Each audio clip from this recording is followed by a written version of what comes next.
Are we up on YouTube yet? Oh, cool. Ah, what happened? My phone.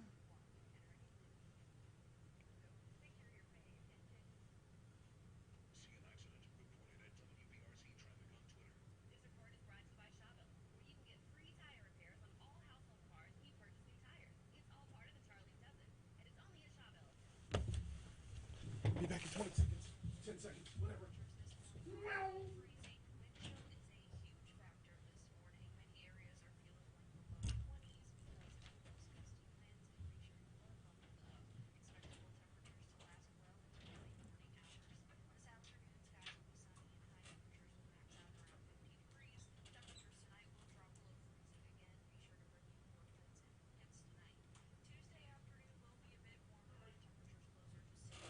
The next break, dang it.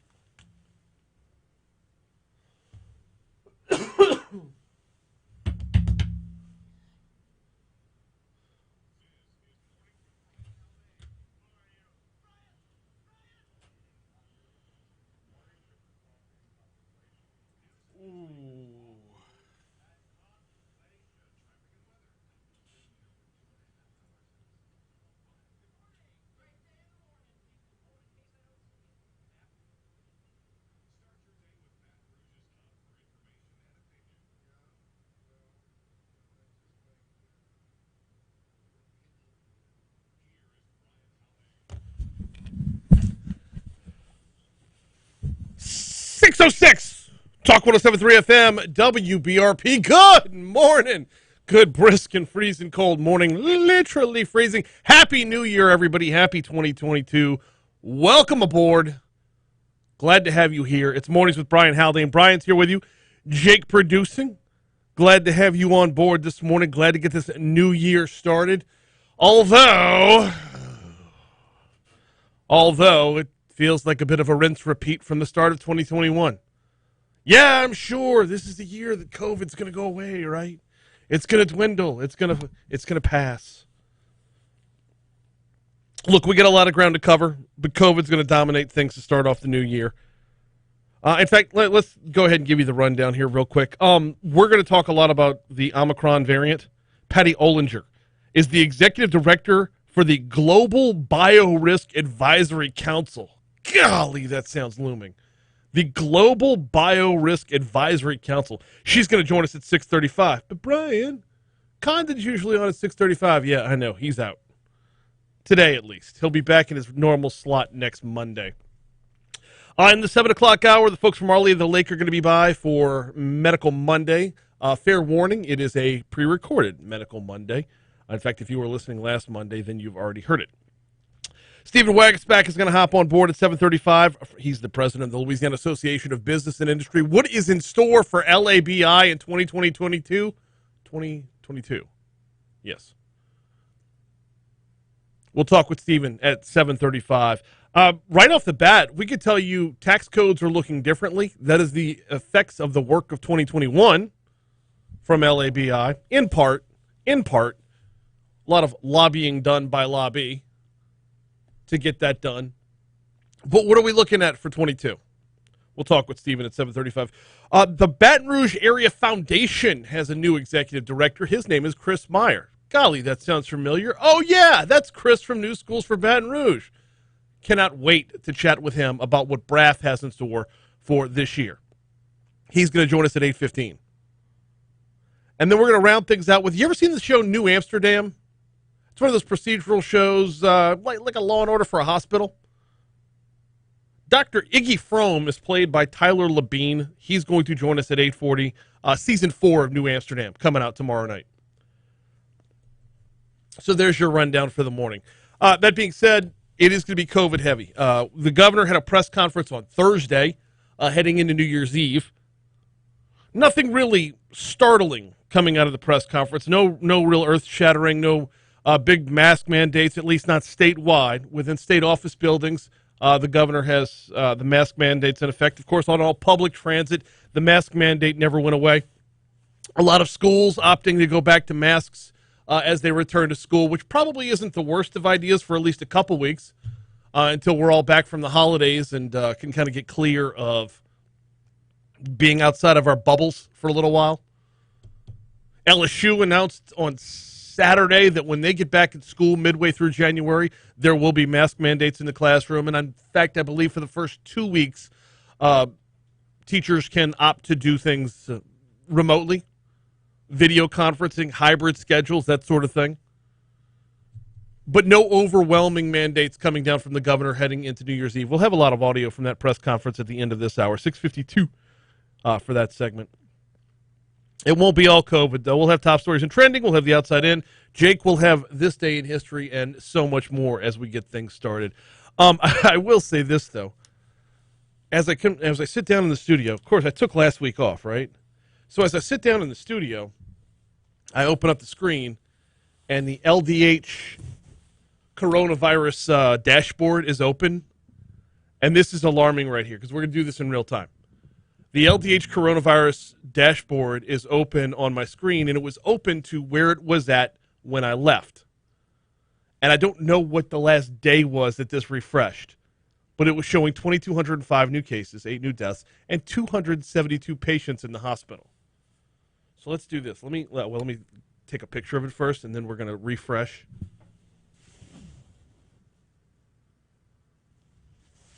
All right. Got my little picture. Now let's refresh the screen. By the way, in the meanwhile, you're waking up to freezing temperatures in Baton Rouge on this January 3rd. Be sure to budget a few extra minutes to let your car warm up. And if you have any frost or accumulation on your vehicle, take care of that before hitting the road as well. Accumulation of what, though? There's very little precipitation. Me stalling is a good example of how slow my computer is. Here we go. We went from, what was it, 272 when I left? Yep, 272 is now, what does that say, 762? And that number's going to be over 1,000 before the day is out. So that's where we start. That's your new year. And we're due up for a break. We're talking sports next. Saints, for whatever it was worth, pulled out a win yesterday. We'll have a little bit of audio for you. The Bucks pulled out a win as well, but they're down one guy. And if you have Antonio Brown in fantasy football, my apologies. We might talk about that as well. And LSU is in the Texas Bowl tomorrow night. Quick break. When we come back, we'll talk sports. Actually, before we take that break, let's start the new year off right. Let's start the new year off knowing if you find yourself in a car accident, you're in charge of where your vehicle gets fixed.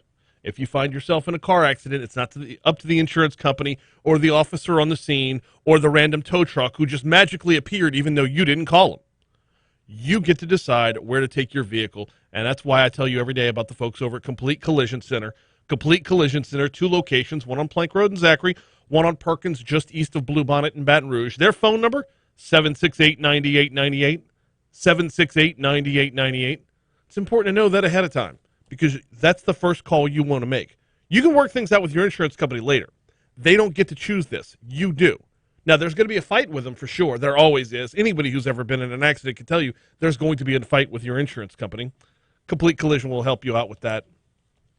But the reason you want to take your car to Complete Collision Center, the know-how, the knowledge, the certifications. Certified by more than a dozen major car manufacturers, and they have the iCar Gold Class certification that puts them in the top 15% of body shops nationwide. Check them out online at CompleteCollision.com, CompleteCollision.com. Don't let who you choose to repair your vehicle be your second accident. Check out Complete Collision Center. This is going to be old. There's no way this is going to be fresh. Yeah. It's all right.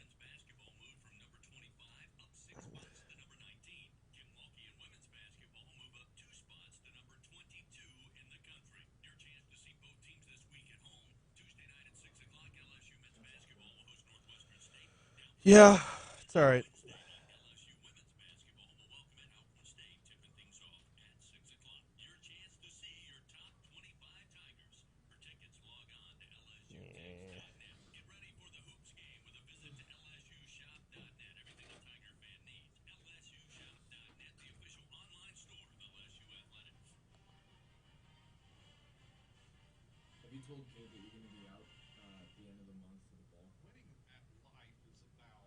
Don't know that yet. We don't know that it's going to happen. I'm going to be on the phone after the show this morning trying to hammer this out.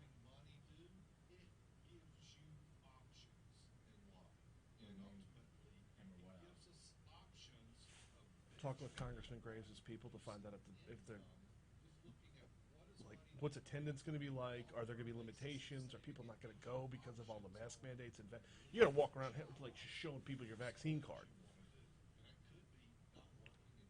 And no, I won't be out. I'll just be remote.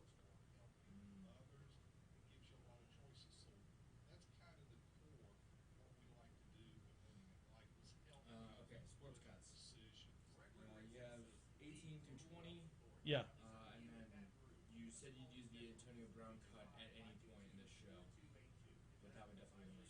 Yeah, let's do that here.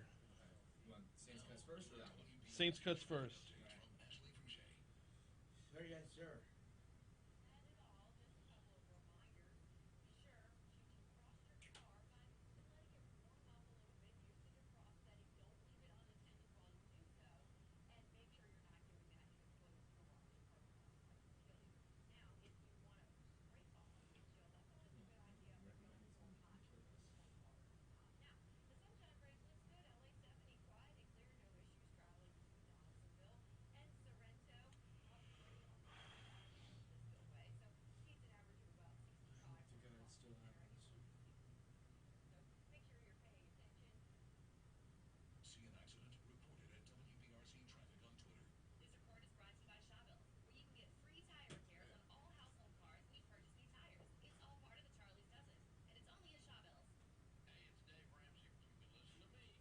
We're gonna have about 3 minutes. Okay.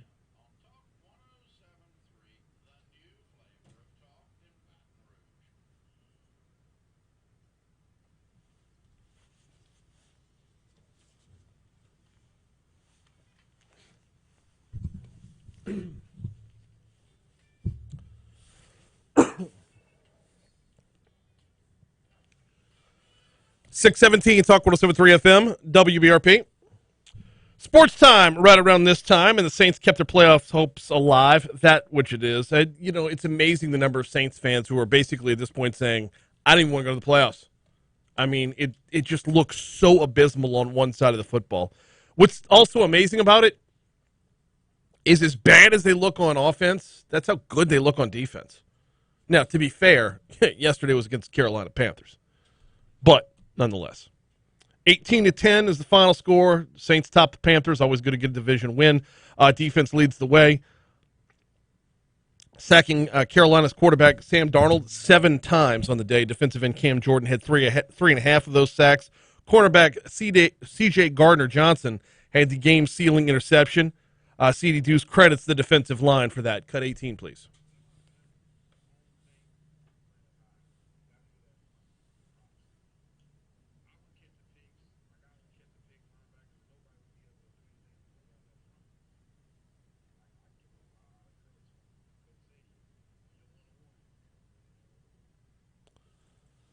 Saints offense struggled to run the football. Yep, had Kamara in my fantasy roster. Struggled to run the football as the offensive line played, whether it's starting center and tackles. Quarterback Taysom Hill threw for 222 yards and 1 touchdown. Hill understands it's the defense leading the way. The win gives the Saints an 8-8 record heading into Sunday's season finale in Atlanta. That is so weird to say 8-8 and still have a one game to go. This is, of course, the first year with a 17-game schedule instead of 16. New Orleans' offense has scored just 1 touchdown in the last 3 games. Coach Payton credits the defense for keeping these playoff hopes alive. 19.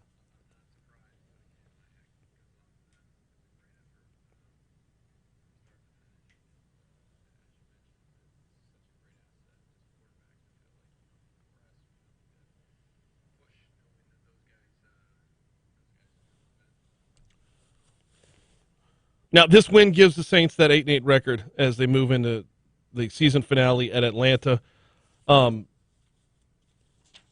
Let's hear one. I believe this one is from Coach Payton. Cut 20.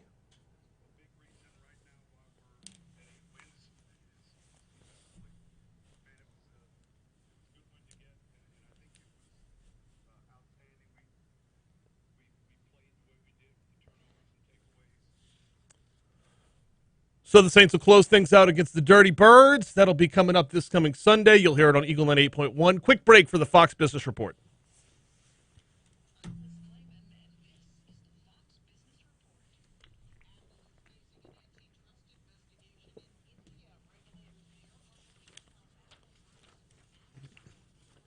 Oh, I need a Texas Bowl one.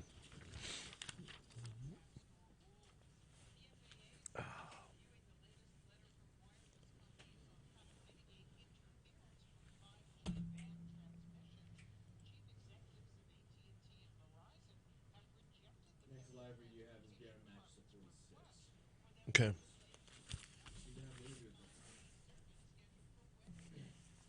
Yeah, I'll push that back by a segment.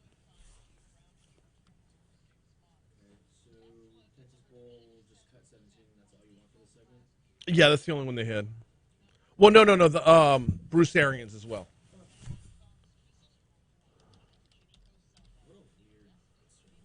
Yeah, there's.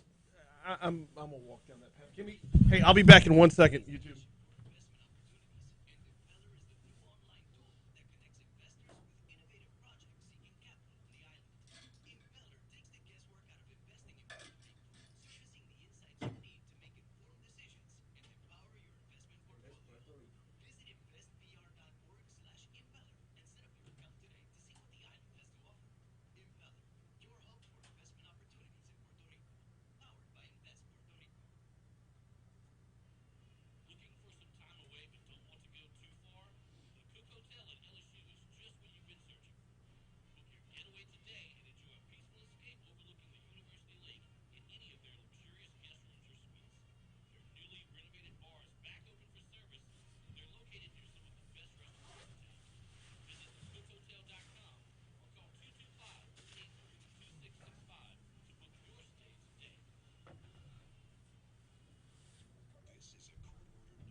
All right. Finally here, finally settled.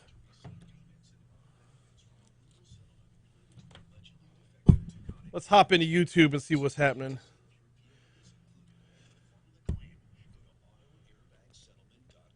Morning, Galen. Morning, Eric.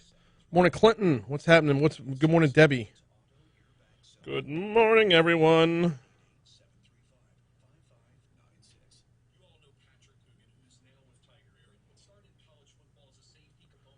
Oh, good. Cougars advertising the Tiger Air on here. That's awesome. That's a good thing.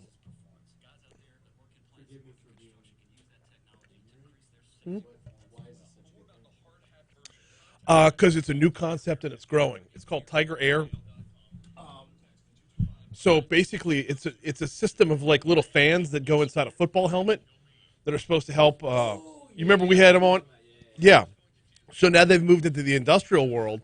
So if you've got hard hats in a plant, they can help out there too. I love to see this has the potential to grow into something worldwide. They could be like the barbecue guys of plant safety, you know? So it's like seeing something going from like super niche to applicable to any industry. Yeah. Anything that and uses from head from protection. idea to fruition, it's just I like it. Yep. Especially when it reaches heights that you didn't foresee when you started. Exactly. Morning, Troy. Welcome in. Merry New Year!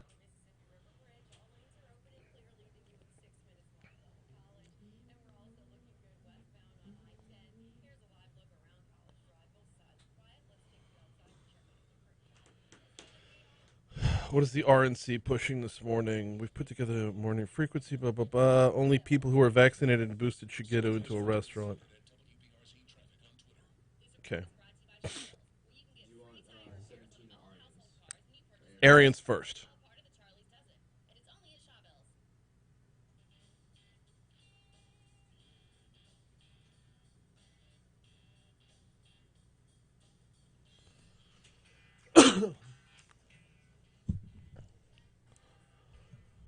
.624, Talk 107.3 FM, WBRP. Not quite done with our sports just yet. We often have to break this into two different segments because there's a lot of ground to cover, especially during football season, especially this time of football season as the NFL is closing in on the playoffs. Looks like the Bucs are going to head into the playoffs minus a wide receiver minus a very talented wide receiver. Antonio Brown, he gone. Coach Bruce Arians after the game yesterday. Well, let me set the scene here first. Somewhere around the middle of the third quarter against the New York Jets, the Jets, Antonio Brown just kind of lost it. You see him on the sidelines. He takes off his pads. He takes off his shirt. He throws his shirt in the stands. He's giving hand signals to the crowd.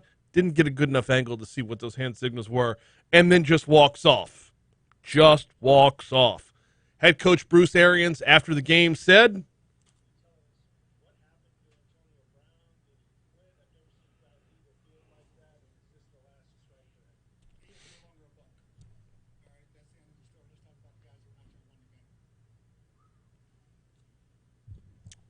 easy peasy, quite simple. He is no longer a Buck. Let's talk about the guys that won the game. By the way, speaking of the guys that won the game, interesting little side note, if you run down Tampa's receivers, Bucks on the day, Rob Gronkowski led the way with 115 yards receiving. Antonio Brown probably a little ticked because he only had 3 catches for 26 yards. But you look at the guy who had the second highest number of receptions for Tampa yesterday, Cyril Grayson. Interesting little side note here. How about NFL LSU? Cyril Grayson is an LSU Tiger. Love this story. I love this story. He didn't play football at LSU. He ran track. And now he's in the NFL. Jake's jaw is on the floor.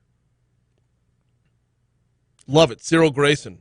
5'9", 183 pounds. College LSU. So far, he's got all of 10 catches on the year for 212 yards. 6 of them were yesterday. Here's the thing. Antonio Brown, he gone, right? And a lot of people are going to call him selfish, and those people are probably right. He couldn't get along with Ben Roethlisberger. He was such a head case that he never played a down of football for the Oakland Raiders. Oakland signed him. He never saw the field. How much of a head case do you have to be to not play a down of football in Oakland? Then he goes over to Bill Belichick's rehab center. He played 1 game before they threw their hands up and cut him. And now he's on this team that's just this collaboration of all-stars. You got Gronk and Brady. You got Mike Evans. You got Chris Godwin. You got everybody on defense who is compiled to make this team what it is. And he can't find his way because he's not the superstar there, so now he gone. To be fair, there's been a lot of talk that Antonio Brown suffers from CTE. But if that's the case, if that's the root cause of all of this, he should have never been on the field for Tampa Bay in the first place. Because all of the talk of the CTE dates back to his days in Pittsburgh. He's had 3 stops since then where he continues to run out there, continues to have problems, continues to battle himself, and continues to do it on a very big public stage with very big contracts and a lot of money riding on things where he can't deliver because he's going to go back to being AB. So Tampa's going to be down 1 receiver for the playoffs. Although, go get him, LSU. Go get him, Cyril Grayson. Speaking of LSU, Tigers are going to be in the Texas Bowl Tuesday night, playing in the TaxAct Texas Bowl against Kansas State. Don't know what Tigers are going to be out there. Jake might be lined up in the slot as the LSU's been getting ready for the game in Houston. We don't know who's going to start at quarterback. Damone Clark's gone. Neil Farrell's gone. Ty Davis-Price is gone. They've all opted out. Despite those key absences, interim head coach Brad Davis says the preparation so far has been pretty good.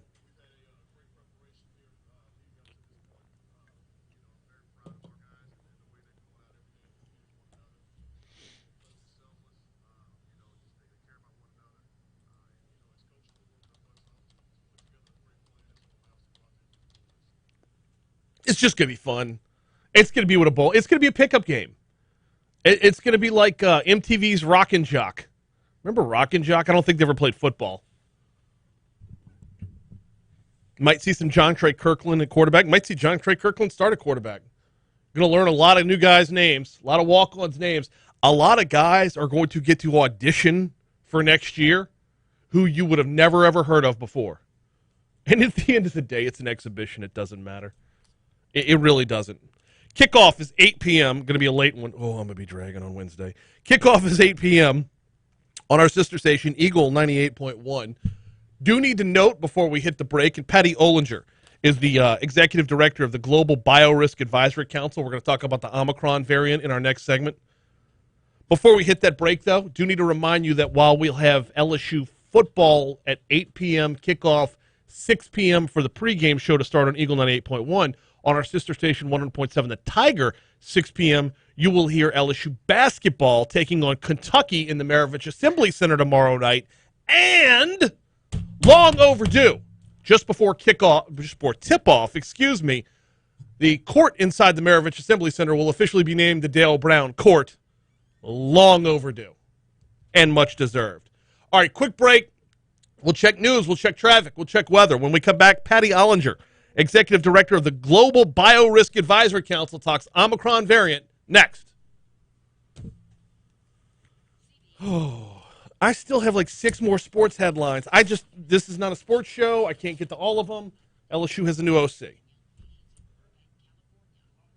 I'll probably mix that into the 7 o'clock hour somewhere. Yeah. I just don't know what to bump. Morning, Renee. Morning, Byron. Byron says, I think you can only diagnose CTE with an autopsy. So far, yes. But the thing with that is, there's all kinds of... Everybody's turning things back to a hit that Vontaze Burfict had on Antonio Brown, Bengals-Steelers game, 6 years ago or something. But it's there for sure. Oh.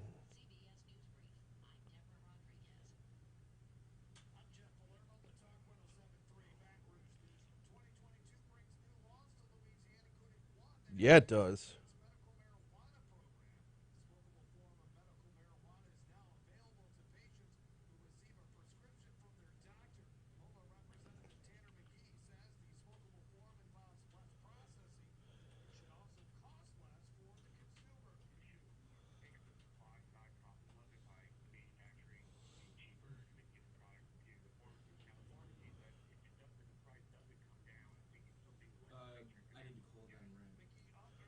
Yeah, give it a couple. Yeah.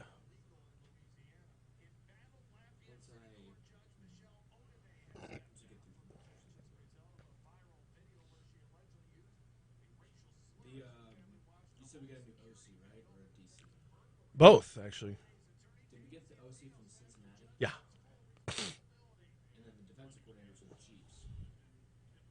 Yeah, but he's not the Chiefs DC.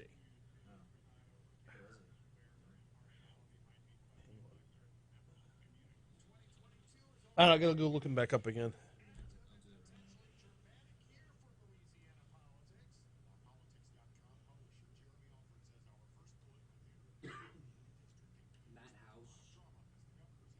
Yes. He was Chiefs assistant. He was the Chiefs linebacker coach. That's what he was, yeah. For those who didn't hear me, He was Kentucky's linebackers DC. coach. He was Kentucky's DC before that in 2017 and 2018. And Kentucky's D was nice in 2018. Nice D. That's very important. Yes, defense. Thank you for clarifying that. Mm-hmm. Yeah, that could be taken wrong very quickly.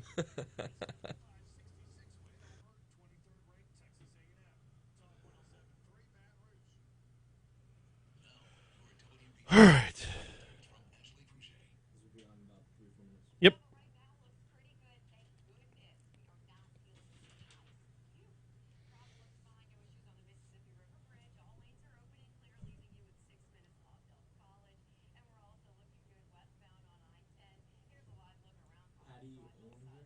Yeah, I believe it's Olinger, not Olinger.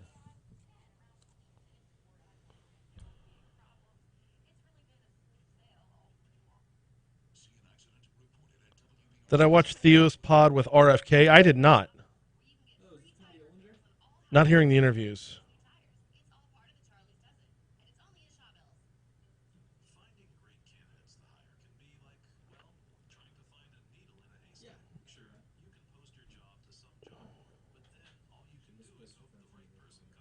Okay.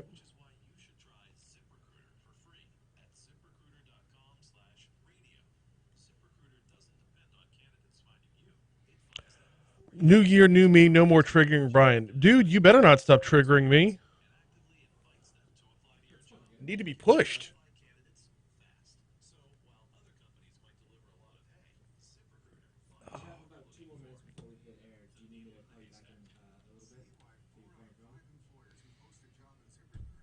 Debbie says not hearing the interviews. I think you mean sound bites, and I'll make sure that's corrected. Were they not? I'm told they weren't hearing the sound bites. We got you covered, Debbie. Coming back. It's all right. I did not watch Theo's pod with RFK.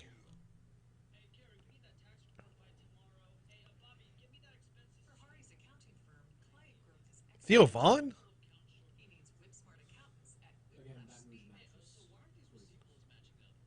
Gotcha. Wonderful. Audio sounds great on your end. How are you doing this morning, Patty? See if it's a shorter or long O to start a name. Is it Olinger or Olinger? Real quick, just to make sure, is it Olinger or Olinger? Olinger. Gotcha. All right, well, we're going to be live in just a couple moments, and we'll get you on the air. Thank you.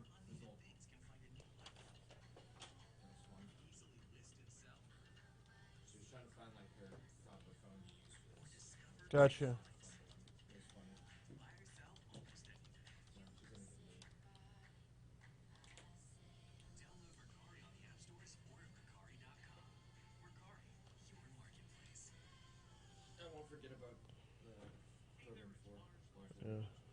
Well, you leave the phone in there. Oh, yeah.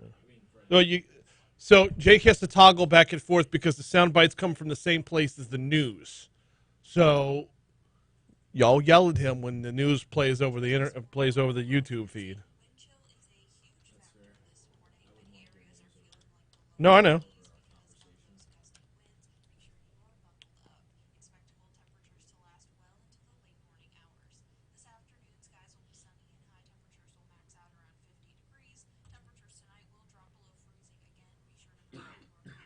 It's going to freeze again tonight. Yeah.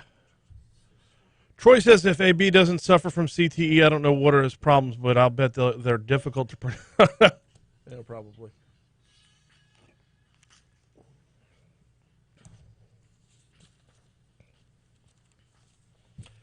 .637 Talk 107.3 FM WBRP.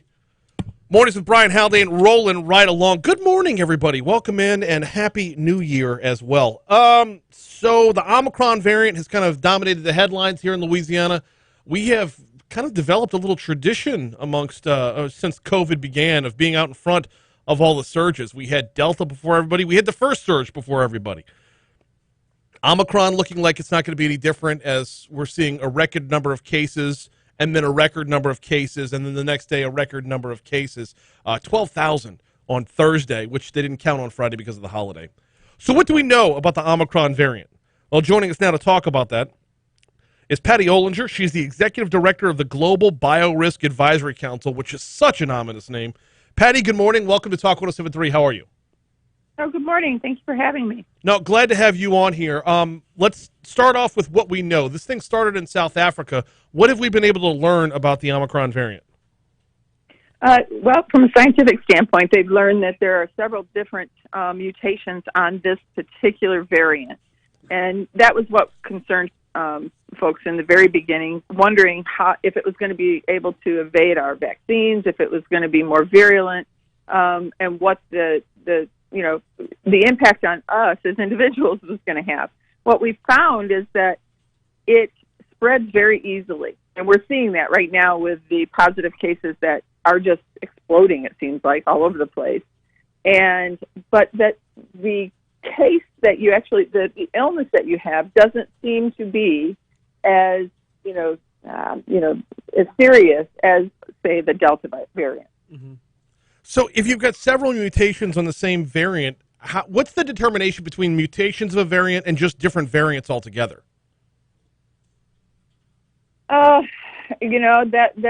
a great question. What they look at is okay, if they have the parent compound, the parent virus, and they look at, is there a change? Once you start having changes, you will have a variant, say. And if it's, we'll call it viable, if it can be transmissible, then it becomes more of interest. And that's where Delta was a very serious variant, because it also caused, very serious illness compared to the parent. And then this particular variant, the Omicron, has, I think it's up to a little over 50 mutations from that very beginning parent virus. Wow. Just with so many mutations, does that make it harder to learn from it? They have to rethink again. They have to take it back into the labs. They have to do the research on it. The concern, and this is something that I've heard, a lot of people say, well, it's not that serious. Why don't we just, herd immunity? If you get sick, it'll be like a bad cold. The problem with that philosophy is that if you allow these variants to continue to circulate, they will mutate again. Right. And the fear is that at some point in time, one will be even more serious than, say, the Delta variant. Do we have comps? Are we able to make historical comparisons to how variants spring off of and mutations spring off of, and we get new surges, that they get stronger rather than weaker as they move around? Some of our flu, obviously the 1918 was extremely serious, but if you look at some of our flu history, that's something that there always have been concerned. And if, in fact, 2 years ago, if you would have asked scientists what was going to be the next pandemic, they would have said probably the flu. And so when we start looking in comparison, yes, as things change, a lot of times they just kind of fizzle out. But there's always that fear that something, because it's a biological, mutation, right, that they could become more serious. Yeah, it just there's a feeling early on, like it feels like this is more diluted, more, it's not going to have the same effects. And the number of cases, and here in Louisiana especially, the number of cases we're seeing rolling in on a daily basis is just so overwhelming compared to the number of hospitalizations is not keeping up on the same level as the Delta variant was.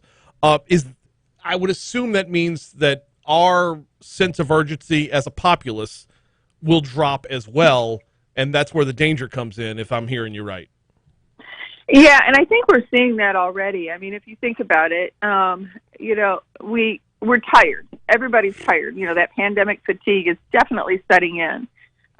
People don't want to wear masks if they don't have to anymore. They think about in the very beginning how well we were all, carrying hand sanitizer and washing our hands and paying close attention to surfaces. And even though this is an airborne pathogen, when you go, let's say, to a situation where there's a lot of people and somebody, coughs in their hand and they touch a surface and then you immediately go right past that, those high touch points are really important to pay attention to, because that's that very common thing that can transfer it from a surface. The indoor air, I think, if there's a silver lining to this virus and the new technologies that are coming out, we'll have better indoor air, not only for COVID, but just allergens and everything in general. But we have a lot to learn, and we have a lot to continue to go forward with in this next, I would say, 4 to 6 months. Yeah, and that seems to be the pattern for the different variants and different waves, like it was with Delta. About 4 months before it peaks, crests, whatever, and then starts to wane a little bit. Now, this variant started in South Africa. Have we learned a lot from the South African population and how they dealt with it? And is it fair? Is it safe to make those comparisons to our population in the U.S.? Yes and no. Yes, we've learned a lot. I mean, in any of the other countries that are looking at Omicron, which is pretty much in almost all the countries now, we're learning from each other. The scientists in those countries are sharing information about this variant. It's hard to sometimes, look at, our experience versus somebody else's experience from country to country, whether it's the United States or Australia or South Africa or the UK, because we do have different I would say, cultural issues. Sometimes it's easier for a country to say you can't do this or you can, and control things. But at the bottom, it all comes down to, part of it comes down to human behavior. Yeah. How we are going to, as individuals, look at things and respond. Yeah, the controlling human behavior has been a hot button for a lot of folks, especially now that this will be the fifth wave. The Omicron variant will generally just be the fifth wave of COVID throughout. And I guess the question is, if the same playbook doesn't stop the next wave from coming, why don't we see new playbooks adapted? I totally understand what you're saying and agree with you. And I think that that's one of the things that there has been so much different information that comes out that I think a lot of people are wondering who to believe, what to believe, and what really is happening here. We know that masks work, but we also know that, just one piece of, cotton cloth probably isn't going to protect you and others like we would like it to. And so masks do work. Something's better than nothing, but the quality needs to be looked at as well. We know that vaccines work, but there are people that don't want to get a vaccine for multiple reasons. We know that surfaces matter, but I think that the mantra that had come out for a long time was, it's air, it's air, it's air, and everybody wanted everybody to focus on wearing masks, getting vaccinated in air, that they kind of ignored the surface transmission issue. And so the messages that people are hearing are conflicting, and so they don't know what playbook to look at, and that's what we've been working with at GVAC, is to work with facilities and service providers as far as do a risk assessment, understand the virus, and put in place, be in compliance wherever you need to be, but let's put in place, work practices and things that will influence behavior so that we can get through this pandemic. Got about 1 minute left with Patty Olinger, the Executive Director of the Global Biorisk Advisory Council. I want to ask you about that because the contact transfer, the surface transfer or whatever, that kind of got downplayed a lot along the way, but it's still a part of the overall equation. When the virus lands on a surface, can it be kicked back up in the air from there? Yes, depends on how clean the surface is. Let's say it was really dusty, and as you're going to clean the surface and you're disturbing that can. The other part of that is really for businesses, high touch points, and paying attention to whatever it is, cleaner disinfectant that you're using, and reading that label. I can't tell you how many times I've seen people just what we would call spray and wipe, right, where they're not really allowing for that dwell time. And some of these new, not necessarily new, but the new formulations that are coming out that are EPA approved have dwell times of 30 seconds and leave no residual. Right. And so they're really interesting chemistries that are coming out that are safer and for both people and environment, and also sanitize, clean, and disinfect. And so those are really important. But yes, those surfaces are to me one of the things that probably have not been paid attention to like they should.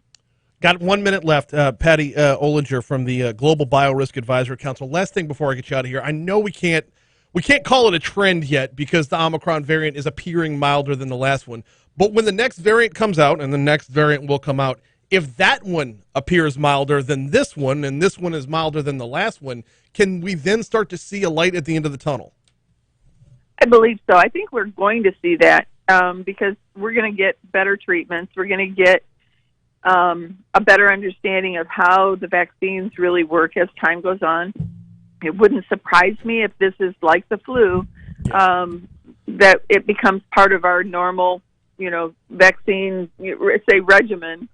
And that as we evolve with this, the new norm is going to be a little different than it was in the past. And, it is just something that is the reality. And I think that's one of the things that we just need to embrace that and say, what do we need to do to keep open? What do we need to do to be safe and be healthy going forward? She is Patty Olinger, the Executive Director of the Global Biorisk Advisory Council. Thank you so much for hopping on board this morning. Great information. Oh, thank you for having me, and you guys have a happy new year, and let's stay safe together. You do the same. Here's your money now.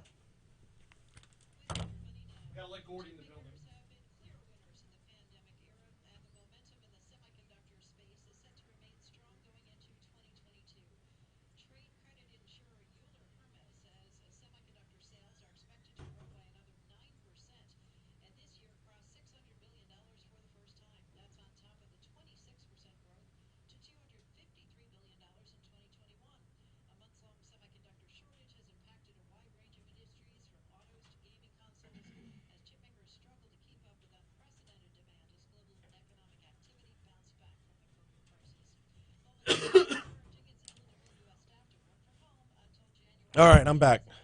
Do you want me to play the stack still? Do what? Yeah, absolutely.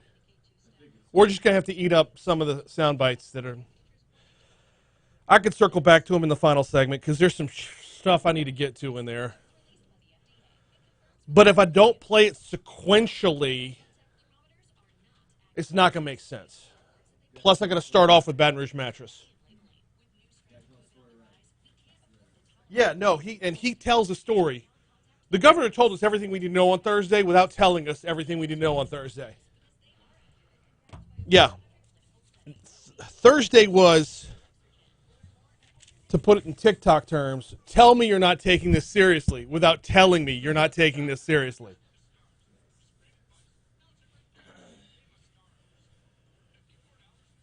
Or better not, I shouldn't put it that way. Let me put it this way. Tell me the current playbook isn't working without telling me the current playbook isn't working. Yep.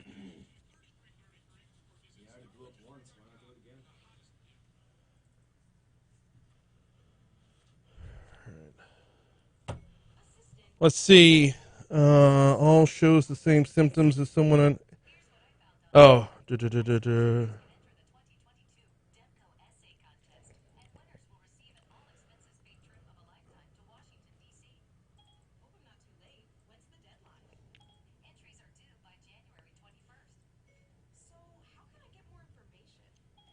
Alright, so we have 2 Dove suppressor cuts.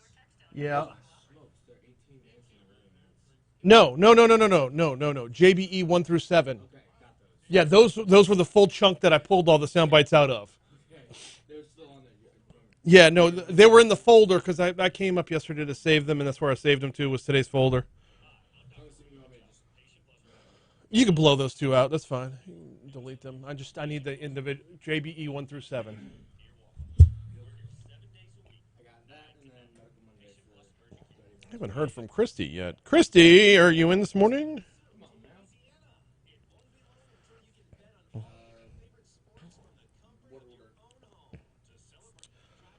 Galen says vaccines work for what? Not immunity, not transmission. Well, it reduces immunity and transmission. It doesn't eliminate, it reduces. Perhaps the severity of an individual's case, although Omicron isn't severe, well, 75% of those who are in the hospital with COVID are unvaccinated. So it almost certainly reduces the severity. Although, well, actually, Galen, let me dive into that when we come back, because there's something else that needs to be mentioned for this. When you see the hospitalization number jump to 762, and probably, I think WBRZ says it's over 1,000 now.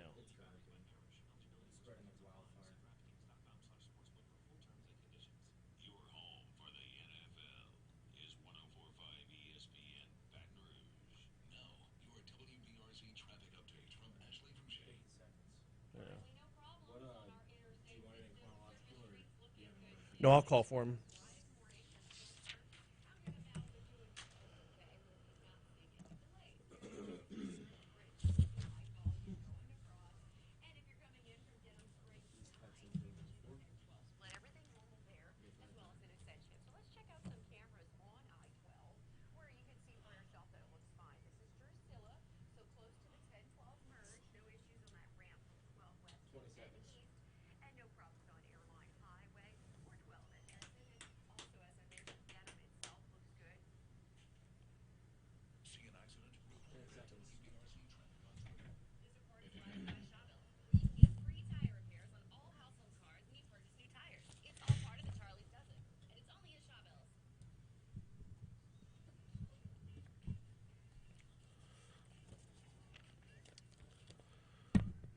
6:55, Talk 107.3 FM, WBRP, Mornings with Brian Haldane, rolling right along. We're going to continue with the Omicron variant in just a minute. 30 degrees, by the way, in downtown Baton Rouge to start off your morning this morning. Boy, that came out of nowhere. It was like 80 3 days ago. It'll be 80. Well, no, it'll be in the 70s again before the week is out. Before we get into some of what the governor had to say yesterday, actually, you know what? We're going to have to push pause on that and get into what the governor had to say on Thursday, because I'm looking at the clock here, and we're just not going to have time. He says beyond, make no mistake about it. In fact, he led off his press conference letting us know, Governor John Bel Edwards had a press conference on Thursday, getting out in front of New Year's Eve before people got together with family and friends, and reminded us that we are definitely in another surge. I start the press conference today saying something that I hoped I would not have to say again, and that is that we are surging again here in Louisiana, particularly because of the Omicron variant. And quite frankly, while it has been a very sharp increase over the last number of days, we're going to get into that in just a moment, we are still at the very beginning of this current surge, and that's why we need everyone to take this seriously, be prudent in what you do and in what you don't do. And obviously, nobody should panic. That's not helpful and it's not necessary, but we have to take this very seriously. Yes, we do have to take this very seriously, as the number of new cases coming across every day is just, they're showing ridiculous numbers. I mean, numbers we didn't even see during Delta. In fact, the last time the LDH, the Louisiana Department of Health, posted to their dashboard, we had 12,467 new cases. That was on Thursday. Our news partners at WBRZ are reporting that from New Year's Eve to now, we've had 15,358 new cases. Now, bear in mind, this is a holiday weekend they're going over, and they still pick up 15,000 new cases. Also, bear in mind, this doesn't include at-home tests, although, have you tried to find an at-home test? They are non-existent at this point, at least in my travels. We were coming back, we were at a wedding on Friday. Yeah, my sister-in-law got married on the morning of New Year's Eve. And as we drove back, we were making stops. We were in Slidell, and then Covington, and then Hammond, and then Baton Rouge. Not a test to be found at, well, I mean, we stopped at, what, half a dozen places? Probably more than that once you count Baton Rouge back into it. 15,358 new cases of COVID since New Year's Eve. The number of folks in the hospital, 1,014. And according to the governor, the number of emergency room visits is through the roof. But I tell you what, we'll hit the butt on the back end of this. I do want to tell you that emergency department visits in hospitals all across the state of Louisiana that are related to COVID have more than doubled over the last week. As of December the 25th, 16.7% of emergency department visits were related to COVID-19. The peak was 18.7% during Delta. The Delta surge. And so we know that we are right back there. So we're right back to where we were with Delta, and probably and even beyond that. But when you talk about emergency room visits more than doubling, the governor continued, and there's a big but in the middle of this if you pay attention. And earlier today, I had an opportunity to visit by Zoom with all of the Tier 1 hospital medical directors from across the state of Louisiana. I wanted to get a firsthand account of what they're seeing and experiencing. And I will tell you, we just mentioned it, the emergency department visits have been the most they've experienced thus far in the pandemic. And it is very important that people not go to the emergency room simply to be tested for COVID. That's it right there. Don't go to the emergency room to get tested. So I'm left to wonder, and I say this while taking COVID and the Omicron variant very seriously, I'm left to wonder, of all these emergency room visits and hospitalizations, how many are simply to get tested if you can't find tests elsewhere? If there's a shortage of tests, hey, go to the hospital. I mean, if that's skewing the numbers, we should know. Here comes the World News Roundup. All right. Clinton, that is the first time I've heard someone say that the SARS-CoV-2 is like the flu. Yep. Look, I knew she was going to be fantastic putting her on. I keep exploring new paths for more and more information while trying to reduce the number of crackpots on either end of the spectrum. She was good.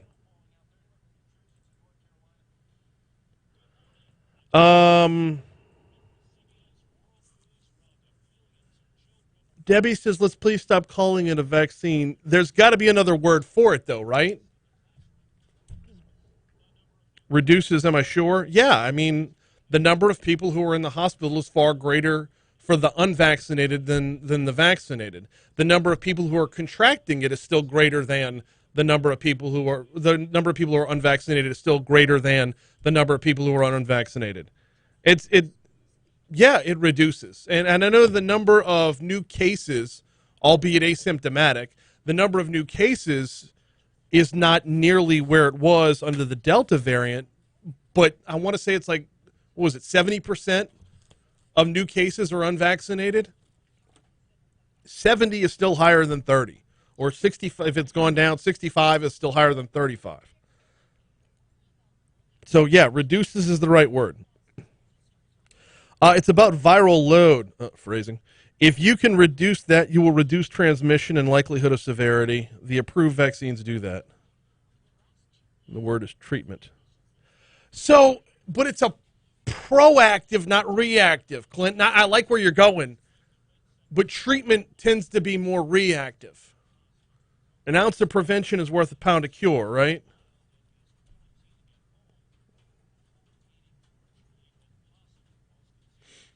All right. I don't know if we're going to be able to come back to these. Damn it.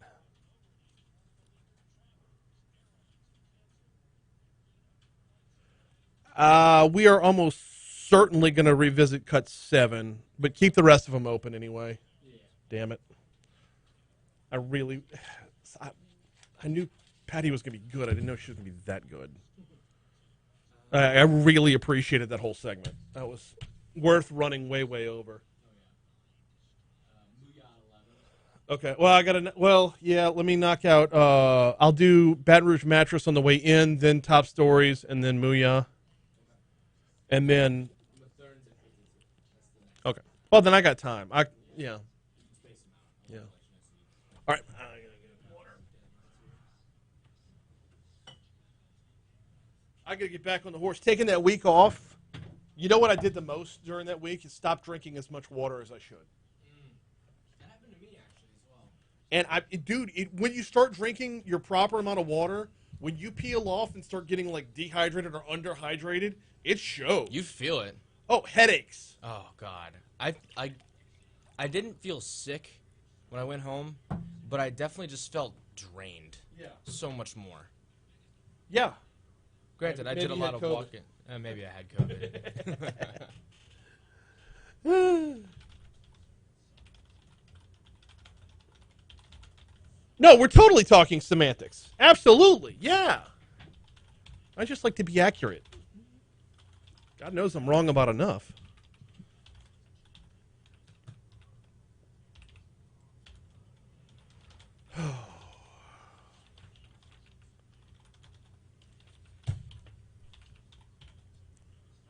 We have Steve O'Magus back on, right? Yeah. Okay. I just assume at this point when it's Labi. I think 1 or 2 times it wasn't him. So I had the whole gallon in the freezer. I guess I should put it next to the heater so I can get some of it to melt.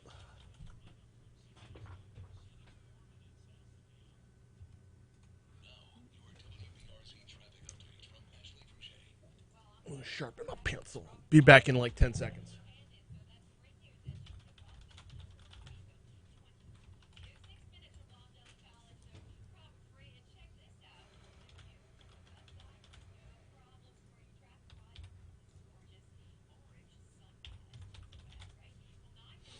Where's the doctor from Medical Monday? I don't remember. It's if you listen to the first couple minutes of it. Just trying to see if I can get a head start on the post. Yeah. I was like getting the hour ones done before the hour starts, and then prepping for the first interview.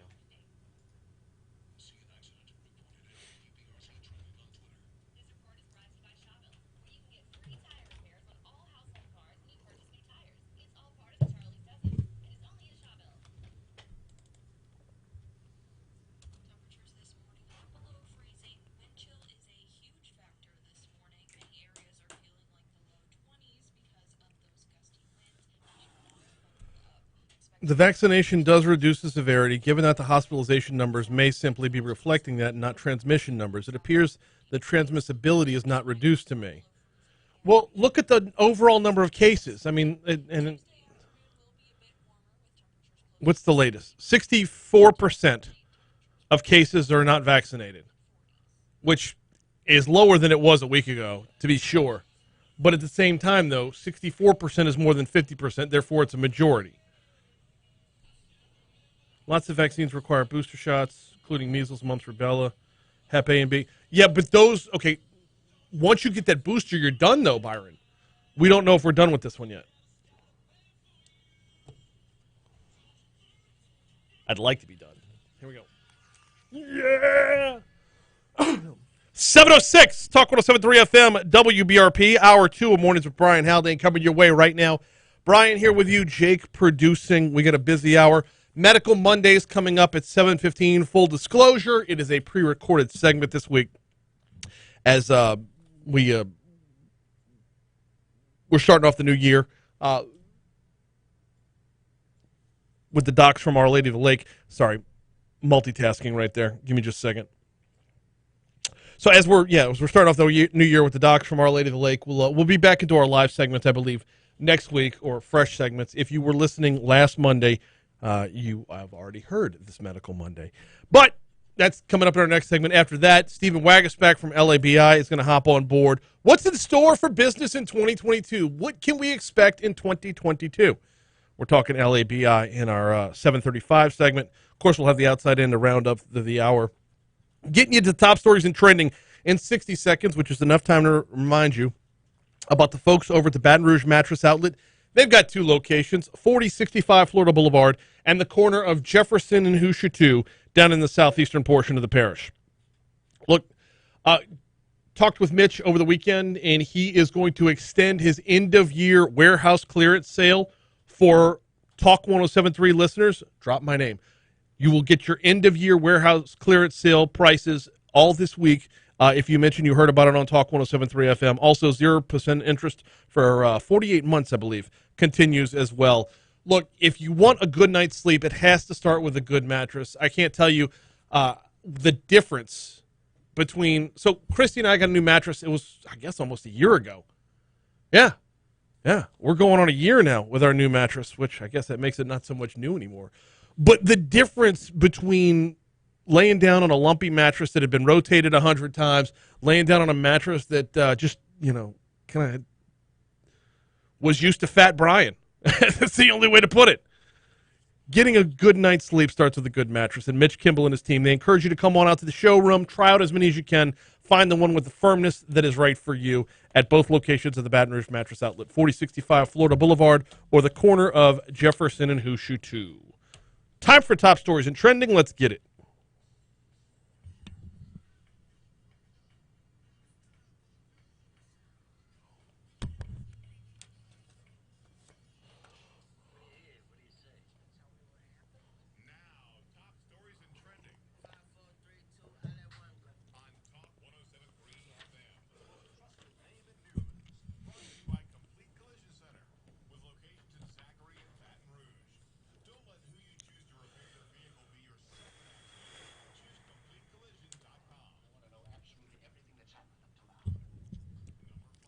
Man died Sunday morning while riding along I-10 when the driver lost control of the vehicle, crashed into a guardrail, ran off the road, and flipped the car. BRPD said the passenger, 21-year-old Zachary Gunter of St. Francisville, passed at around 5:56 while traveling on 10 near Perkins Road. Officers said the car crashed into the guardrail, went airborne, and landed upside down on its roof. Gunter died at the scene. Driver was taken to the hospital with non-life-threatening injuries. Couple of New Year's Eve shootings to report on this morning. At least 3 people were struck by gunfire along a highway Friday night. The shooting was first reported around 7 p.m. on Greenwell Springs Road near Airline. Sources told our news partners at WBRZ that 3 people were hurt. 2 of the victims were taken to the hospital by paramedics. A third arrived at a hospital separately. Meanwhile, 1 person was shot while driving along Plank Road on New Year's Eve when several gunmen on 4-wheelers started shooting at passing cars. BRPD said the victim suffered a non-life-threatening injury, but officers have no idea why the suspects were shooting at the car and believed it was a random act of violence. And the shootings continued into New Year's Day. One person was shot along 69th Avenue around 5:20 p.m. Saturday. BRPD said the victim suffered non-life-threatening injuries there. Also, one person was shot along Ritterman Avenue around 9 p.m. Saturday. BRPD said the victim suffered non-life-threatening injuries in that one as well. Masks will be required inside LSU buildings when students return for the second semester as the university reopens for classes amid a COVID surge during the holidays. LSU will not make changes to its academic calendar. The university made this announcement on Saturday. Classes are scheduled to begin on January 18th. In that announcement, President William Tate wrote that there will be strict COVID protocols when everyone returns to campus, including the masks and so on. For the first 2 weeks, professors can opt to deliver their face-to-face classes in either fully remote, hybrid, or traditional and in-person classes, LSU said. By the end of January, should COVID positivity rates drop below 10%, campus will resume their scheduled course delivery, LSU said. And while we're talking COVID, let's go right back to those numbers I was reporting before the bottom of the last hour. Out of the 48,816 tests taken over the holiday weekend, there have been 15,358 new cases of COVID reported to the state since New Year's Eve. Louisiana's Department of Health shared those numbers Sunday afternoon. LDH said there are currently 1,014 hospitalizations. 76% of those hospitalized patients are not fully vaccinated. They will fully update the new numbers by noon today. You will see new numbers on LDH's dashboard at noon today. Those are your top stories. Here's a look at what's trending this morning. Louisiana comes home a winner from Pasadena. Unlike in football last year, American Idol winner Lane Hardy kicked off a 5-minute tribute to the Bayou State with his rendition of Born on the Bayou. Hardy, flanked by Grammy-nominated Hot 8 brass band, performed while riding on the Feed Your Soul float. The float won the Wrigley Legacy Award for Most Outstanding Display of Floral Presentation, Float Design, and Entertainment. This was the first year Louisiana had a float participate in the parade. In years past, Southern's Human Jukebox Marching Band has been a feature twice in 2019 and 2020. So Louisiana bringing home an award for the float. It's kind of nice doing flowers instead of going the whole Blaine Kern route, right?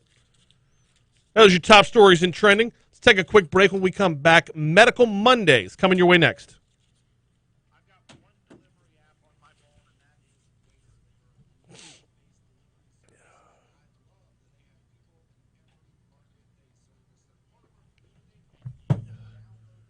Oh, God.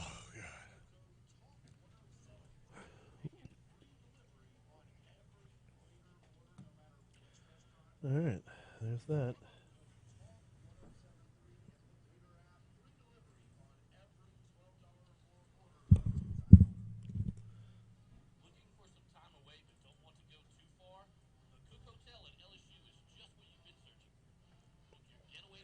Imagining a Venn diagram of COVID infections, we should be cautious against making assumptions when reviewing the data for a small subset of total COVID infections.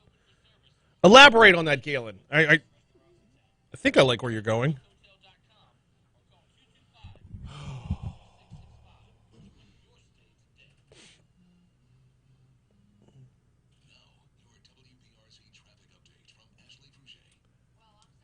I believe the Medical Monday Open is mixed in with it, so just dive straight in. God, I hope I'm right. Okay. And then I got Mooyah on the back end. I've got Mooyah on the back end.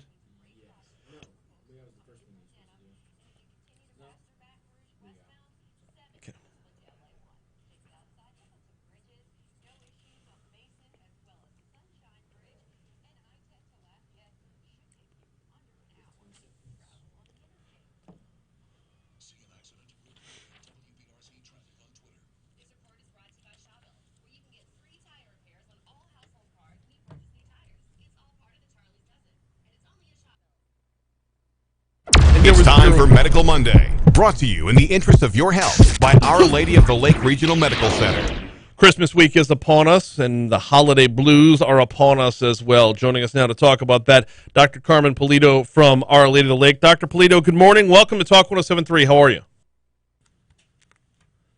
My apologies, Jake. That is the wrong one. We lined up the wrong one. That was not the one that was supposed to run last week. Can you go into the December folder, into the last week, and see if we can't find it? Oh, goodness gracious. That is totally my fault, everybody, and I am so sorry. I had Jake all lined up when the show started this morning, like, just hit it and run. That's the one, Michael Dunham, Dr. Michael Dunham. All right. Take two. It's time for Medical Monday, brought to you in the interest of your health by Our Lady of the Lake Regional Medical Center. Yes, it is time for Medical Monday, and though the song might say it's the most wonderful time of the year, it is certainly not if you're a parent and you know what I'm talking about when it comes to ear infections in the kids. Chuck P. and I were talking the other day about this exact topic. Joining us now to talk about this is Dr. Michael Dunham. He is the medical director for pediatric ear, nose, and throat over at Our Lady of the Lake. Dr. Dunham, good morning. Welcome to Talk 107.3. How are you, sir? I'm fine, thank you.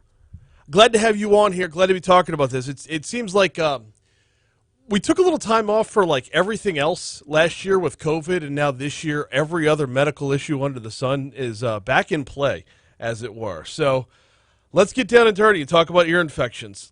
Starting with this, All right. What causes children to get ear infections? Well, the common ear infection in children is due to a buildup of fluid in the middle part of the ear, and this usually results from inflammation in the respiratory tract during viral respiratory tract infections or colds. The fluid builds up in the middle of the ear, and it serves as a medium for bacterial growth, leading to the ear infection. So when parents jokingly say that their kids are literally a petri dish, they are not exaggerating. That's a bit of an exaggeration, but Okay. yes, I think that's close to accurate. So what causes the inflammation? Well, again, the most common cause is contact with viruses that cause respiratory tract infections, so colds, and there are a number of viruses, and these are very common, well before COVID. Yeah. And the viral infections cause your respiratory tract to become inflamed. A lot of mucus builds up in your respiratory tract, and that causes the fluid to accumulate in your middle ear. And this is what grows the bacteria that causes the infections. There are some special cases. Allergies can be a factor in the respiratory tract, and this is a factor in some cases in children that have recurrent ear infections. And then there are special cases related to congenital anomalies. For example, cleft palate babies are more likely to develop ear infections. Can parents or caregivers do anything to prevent ear infections?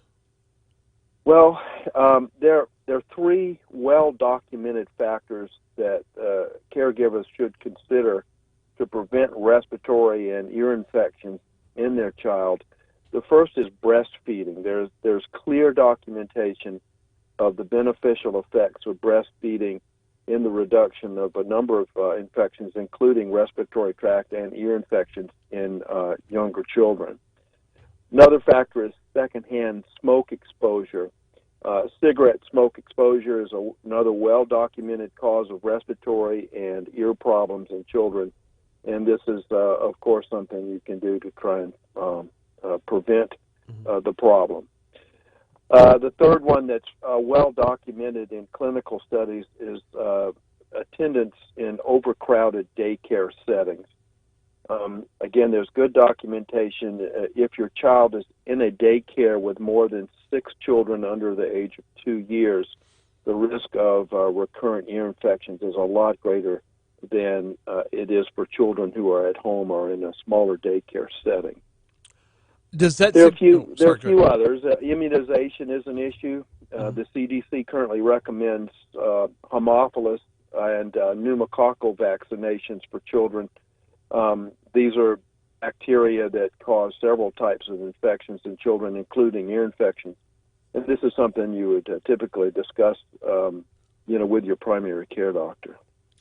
Dr. Michael Dunham, Medical Director for Pediatric Ear, Nose, and Throat over at Our Lady of the Lake, is our guest on this Medical Monday. Dr. Dunham, if an overcrowded room at the daycare can be a cause of this, does that suggest that ear infections are contagious? No. Ear infections per se are not contagious. If you have one child who's around another child that has an ear infection, it's not that they're going to catch the ear infection, but these viral respiratory tract infections that commonly lead to the fluid in the ear and the ear infections are, of course, contagious. Okay, I get it now. So what are some of the early signs of the ear infection, before it's full blown? In younger kids, it's usually irritability and sleeplessness that brings them in. They pull at their ears. Some babies will slap at the side of their head, an indication that they're experiencing ear pain. And older children will tell you that their ears hurt. The other is the cold symptoms. This is nasal drainage, congested breathing, and cough and the like, symptoms of a respiratory tract infection. And then finally, there's fever. But this is not as consistent, and it's not as consistent as an early sign. But again, those are kind of the four issues that you will encounter kind of early on during an ear infection.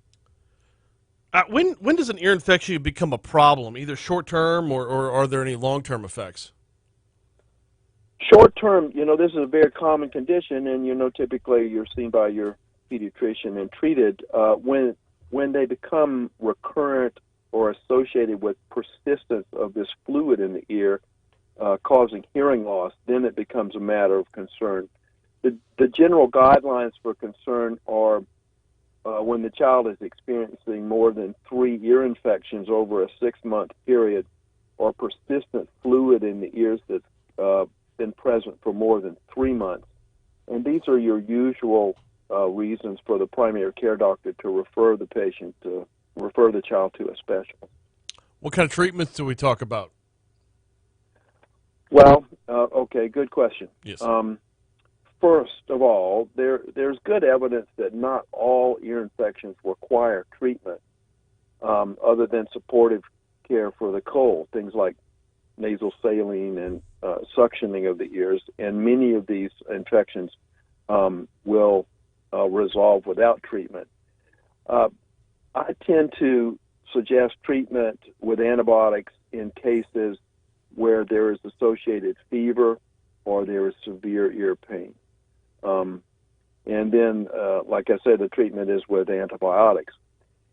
And as far as treatment is concerned, the real question is what to do about recurrent infections. Most pediatricians that treat these children under age 2 years and they've had recurrent infections, they will recommend proceeding with vaccination, of course. Another option is prophylactic antibiotics. Here, the child is given a daily lower dose of an antibiotic, and the one they typically use is amoxicillin whenever the child develops a cold. And this is typically carried on during the winter cold season. So, typically a course will run 7 to 10 days while they're having nasal congestion or nasal drainage. The disadvantage is that there is a tendency for these antibiotics used long-term to select out germs that are resistant to the antibiotic. And there's also the potential for developing allergies to the antibiotics, which become problematic later in life when you need them for more serious infections. And then the final option is the tympanostomy tubes or ear tubes that are commonly used for recurrent ear infections. This is the most commonly performed operation, incidentally. But they're considered for cases where there are multiple recurrences of ear infections and in cases where there's persistent fluid associated with hearing loss. And the general indication for this is 3 ear infections over a 6-month period or 5 ear infections over a year, or also persistent fluid in the ear associated with hearing loss. And the decision to recommend tubes in the ears, and this question comes up frequently, the decision to recommend tubes in the ears is highly individualized. It includes considerations for the severity of the child's symptoms and other medical conditions, including allergies to antibiotics, other congenital conditions, things like Down syndrome or cleft palate. Yeah, we had we have 3 children. The first one got 3 ear infections within 6 months. We fought it and fought it, fought it. Finally got the tubes. After we got the tubes for the first one, we were begging for the tubes for the second and the third. Things got so much easier in the Haldane house after that. Well, I think it's important for your listeners to know exactly what they are for and what their limitations are. They are not always effective in preventing ear infections, although they tend to reduce the frequency of ear infections fairly effectively. But once you have a tube in your ear, the infection has a route to drain out of the ear, right, and this reduces associated pain.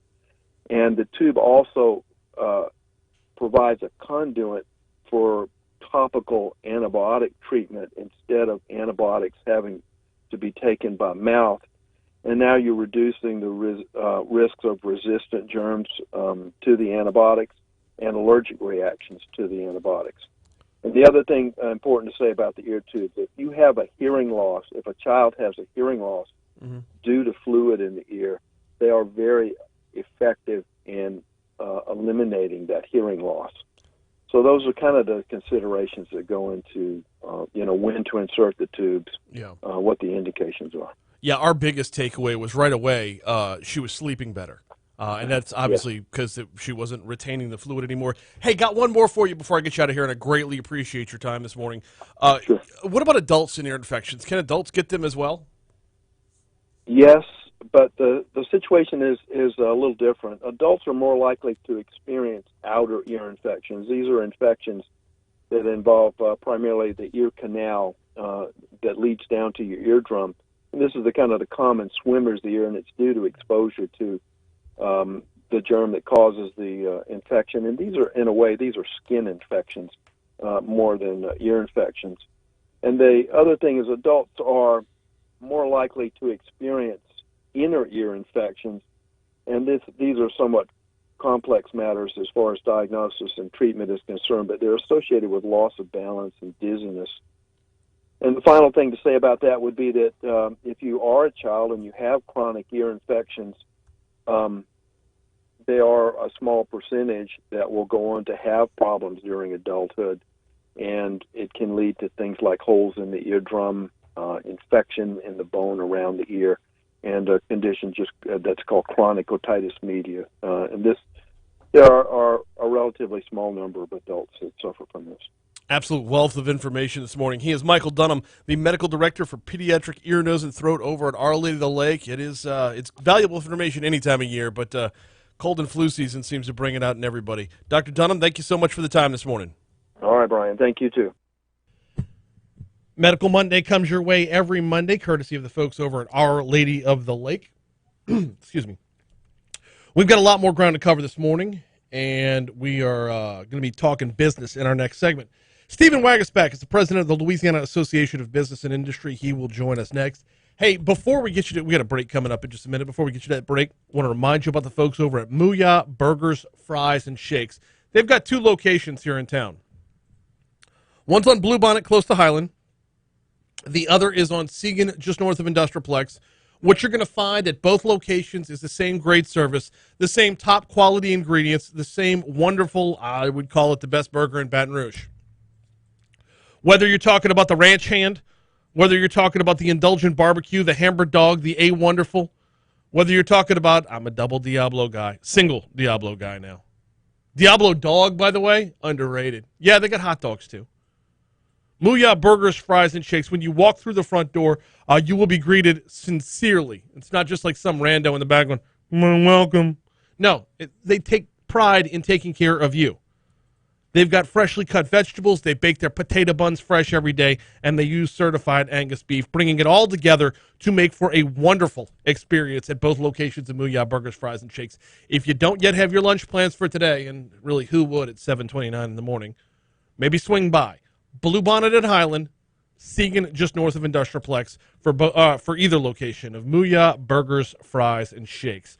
So we're talking business in our next segment. What is in store for Louisiana in 2022? I know a number of new laws, new tax codes, new everything hit the books on Saturday as we rolled into the new year. What kind of effect will that have on the business climate in Louisiana? And what's Labi looking to do moving forward? What are the next steps, the next points of attack to make Louisiana a little more business friendly? We're going to talk with Stephen Wagas back in our next segment. Also, still to come this on today's show, Chris Meyer is the new head of BRAF, the Baton Rouge Area Foundation. What exactly do they do, and what are they going to be doing in 2022? Chris Meyer is going to join us at 8:15. And Tyler Labine. You ever watch the show New Amsterdam? Season 4 is coming your way tomorrow night. Tyler Labine plays Dr. Iggy Frome. He's going to join us at 8:40 to talk a little bit about what we can expect in the upcoming season. Right now, let's take a break for news, traffic, and weather on Talk 107.3. All right, let me go save that, and then I'm back in my seat for the rest of the day.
Saved under Saban.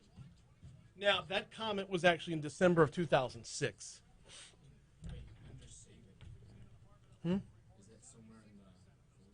Yeah, in today's folder.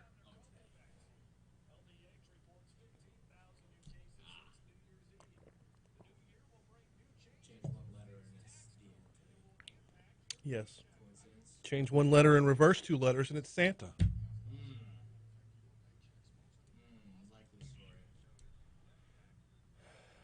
Guess it depends on if you're a Crimson Tide fan or not. He has certainly been Santa there. Well, he just delivers every year, pretty much. Yeah. When they don't, they call for his head. What an ungrateful fan base. They're really the worst people ever. So awful, bro. An Alabama grad was my best man at my wedding, and I give him shit about it all the time. Did he mention that in the speech? He did not give a speech.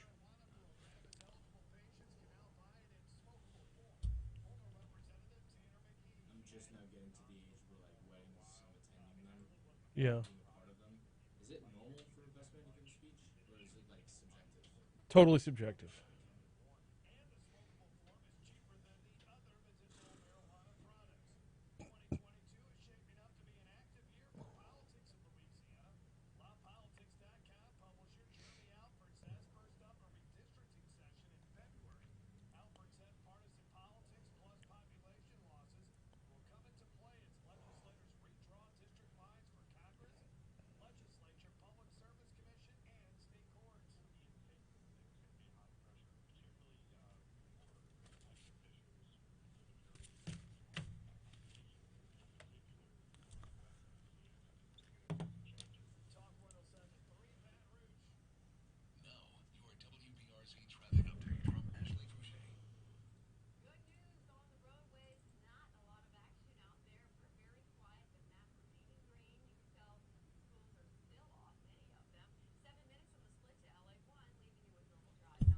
All right, what do we got going? Sorry I keep running around, YouTube. I promise I'm here for the rest of the day now. Had some stuff to take care of there.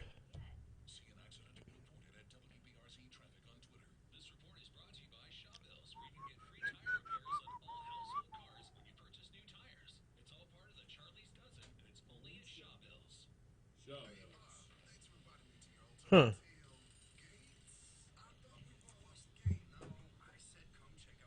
Talk 107.3.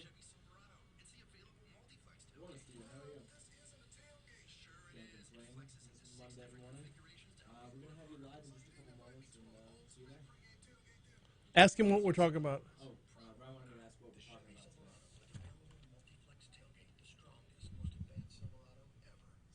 This is the first couple months with the Labine, is that what you're saying?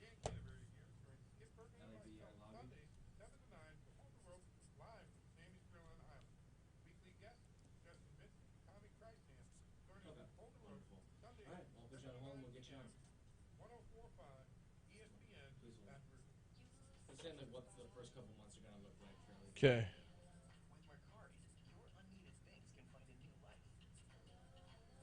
Easily list and sell, or discover great finds. Buy or sell almost anything. That actually breaks down into 3 different topics. Good. Mercari on the app stores or at Mercari.com. Mercari, your marketplace. More than 1 in 3 people will face cancer in their lifetime. Unfortunately, fear can stop you from getting your cancer screening, but it won't stop cancer. Early detection can save your life. Don't wait for symptoms to appear to act. Cancer screening is safe, effective, and accessible for everyone, including free or low-cost screening programs. Go to cancerscreeninfo.com right now for free screening resources and recommendations from the American Cancer Society. Don't wait. Early detection can save your life. Go to cancerscreeninfo.com today. Cancerscreeninfo.com. Brandon Hawley here, Premium Windows. Professionally measured, professionally installed. ReliefWindows.com. Well seasoned with a fresh take on the news. I told you Talk McDonald's is 1073, correct? the new flavor. Okay. Hey, this is Ken Coleman from The Ken Coleman Show. You can listen to me weeknights from 11 p.m. to midnight on Talk 1073 FM, the new flavor of talk in Baton Rouge. Temperatures this morning are below freezing. Wind chill is a huge factor this morning. Many areas are feeling like the low 20s. Gusty winds and all bundled up. Expect cool temperatures to last well into the late morning hours. This afternoon, skies will be sunny and high temperatures will max out around 50 degrees. Temperatures tonight will drop below freezing again. Be sure to bring in more pets and plants tonight. Tuesday afternoon will be a bit warmer with temperatures closer to 60 degrees, and then Tuesday night temperatures will be much warmer in the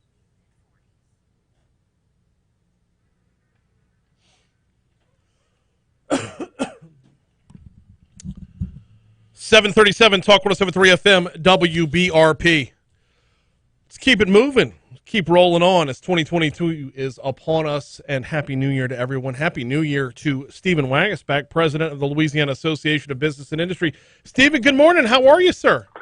Man, I'm doing great, Brian. And you want to know why? Because I have the knowledge that the curse has been broken. What curse? What curse? Don't you remember way back in 2019, the last time that Joe Burrow and Jamar Chase won a title and Yes. smoked a cigar to celebrate? The world went to hell Yeah, I for the do. next 2 years. I do. Well, yesterday they won a title. They smoked a cigar. That must mean the curse is broken. We're going to get back to normal. We're going to stop living in fear. Supply chains will start working. Inflation will go back down. Things will get back to normal. The curse has been broken. The Joe Burrow, Jamar Chase cigar smoking curse has been broken. And I think that there's no doubt that's clearly the takeaway from yesterday. Got to be. And it means 2022 is going to be a fantastic year. That's it. Got to be. Interestingly enough, today is the anniversary of the secret deal made today's the anniversary of, I want to say, Babe Ruth being sold to the Yankees for $125,000. See, curses are falling left and abound, right. sir. Yeah. I mean, come on. If that's not a clear sign that we're getting back to normal, I don't know what else people need. I mean, that's all it takes. You know, what's going around the internet right now, Betty White didn't die. She just took 2021 out with her. Dude, I tell you about Betty White, man. I mean, it's one of those people that you kind of take for granted while they're around. And I like everyone else, spend some time kind of, looking up some things on social media and watching, and you kind of forget how hilarious she was and some of her stuff. And like you knew it, but you kind of you pause to reflect when something like that happens. And man, she was just hilarious. There's some old footage of her, doing these like late night talk shows with Joan Rivers and stuff where they're just ripping on each other. I mean, it's pretty funny, and she had a good bite to her humor, and she's a big legend that's missed. Okay, so it's either her or Lucille Ball is the funniest woman of all time, right? Absolutely. Oh, they're both it's on the gotta be Mount one of the Rushmore two. of that. Yeah, no doubt. So 2022, curses aside, or curses now over with, 2022 is going to shape up to be a very positive year. If for no other reason, a lot of new tax laws went into effect over the weekend. Let's talk about, the first third of the year for LABI. How much of y'all's new year is going to be shaped up by making sure everyone understands what got implemented on Saturday? I think that's a piece of it. I think what I would say is when you look at kind of the world of business and politics and policy and kind of how it all merges for 2022, I think it's going to be a little bit of a top-heavy year for the most part. Let me explain why. So, after the first, third of the year, we're going to be already neck deep in redistricting session and in the regular session, which should be pretty interesting this year. And so if folks are looking for a rhythm, look, this first month, I think you're right. It's all about educating folks on the implementation of the new tax laws. There are changes this year in your income tax filings, and people need to be aware of that. Your rates are going down. The federal deduction is also going away, and so you need to start preparing for that and how you're going to prepare for your taxes this year. We'll put materials out on that. But once you get into February, what's going to happen is the legislature is going to kick up pretty quickly, and they're going to go into their redistricting session. They're going to redraw the lines for Congress, for the court system, for themselves, for the Public Service Commission, for the State Board of Education. Those are pretty, high-level negotiations that are currently taking place. You can expect lawsuits to come after that, whether it's a great plan or not. You can expect there to be some battles there. It unfortunately should be a pretty sharp elbow type process, but it's an important process because if you want to know who's going to be your next congressman or legislator or local judge, this is going to, tell the story of that tape. And so February is going to be dominated by that. And after they kind of, fight and battle over those lines, they're going to go home for just a short period and come right back and get into the general session. And, this general session is really going to set the tone, I think, for the second half of this Edwards administration. This is the third year in his fourth year, second term. And so traditionally, this is the session where you get that last bite at the apple if you're an administration to where you can really try to accomplish some things you want to try to get done over the years. Because next year is going to be an election year. It's going to be dominated by the elections. It's really hard to get much done next year. So, by the end of March, April, you're going to have a lot of spicy, high-level negotiations that have either taken place or currently taken on. You may have some pending court, cases out there. It kicks off pretty top-heavy this year for 2022. Yeah, and I would imagine everything after the regular session is all about prepping for the next governor's race or the next statewide elections, be it governor, treasurer, secretary of state, all of them. But let's go back to redistricting real quick. What is LABI's role in redistricting? What are y'all looking for? We view our role as more as like a, kind of a friendly advisor. We don't go in with a clear agenda on any line or anything. That's not really our role. We do have expertise. We've got a political operation here led by Bo Staples on our team, who is, one of the foremost experts in the state on demographics. And so we've made sure the legislature knows, hey, if we can help in any way, let us know. But really, we're mostly a bystander. If there's one clear request we're having, it is, look, there's no doubt they're going to redraw their own lines in the legislature. There's no doubt they're going to redraw the congressional lines. But over the last two times on this, they have avoided redrawing any court lines, any judicial lines. And our only request is this year they follow the data and they redraw those judicial district lines, because it's been almost 30 years since that's happened last time. And what you have throughout the state is kind of a wide disparity. You have some districts that have lost a big amount of population, and quite frankly, they have an expensive, too many judges in their system. They're paying for more than they need, and it's a cost burden. And then you have other districts where they have grown substantially, the numbers haven't changed, and quite frankly, there's access to courts issues, and there's a clogging issue, and those lines need to be rebalanced there. And so our only request is please follow the data, redraw those judicial lines, put them in harmony and balance so citizens across the state, no matter where you live, you have the right number of judges representing you that can take away unnecessary costs. It can also declog some of the slow systems we're seeing around the state. So moving from redistricting to the prep for the session, which would soon follow the redistricting session, how tough is it going to be to garner anybody's attention while they're all focused on the redistricting? In all candor, it's going to be a challenge. I mean, the truth is, when they come out of that redistricting session, they go into that regular. Look, it's going to be, I think, an ornery and distracted legislature if the redistricting session goes as people think. And let's be honest, most of them will start thinking now that they see their new lines, hey, they're going to start thinking towards that next election coming up just over a year later at that point. They'll start thinking, what are the messages I need to get out there? What are the new voters I need to go meet? And so they're going to be focused on elections. So I would expect a lot of those bills in that regular session to be election generated. Think bumper stickers, think coffee cups, think things like that. They can go on a hashtag phrase.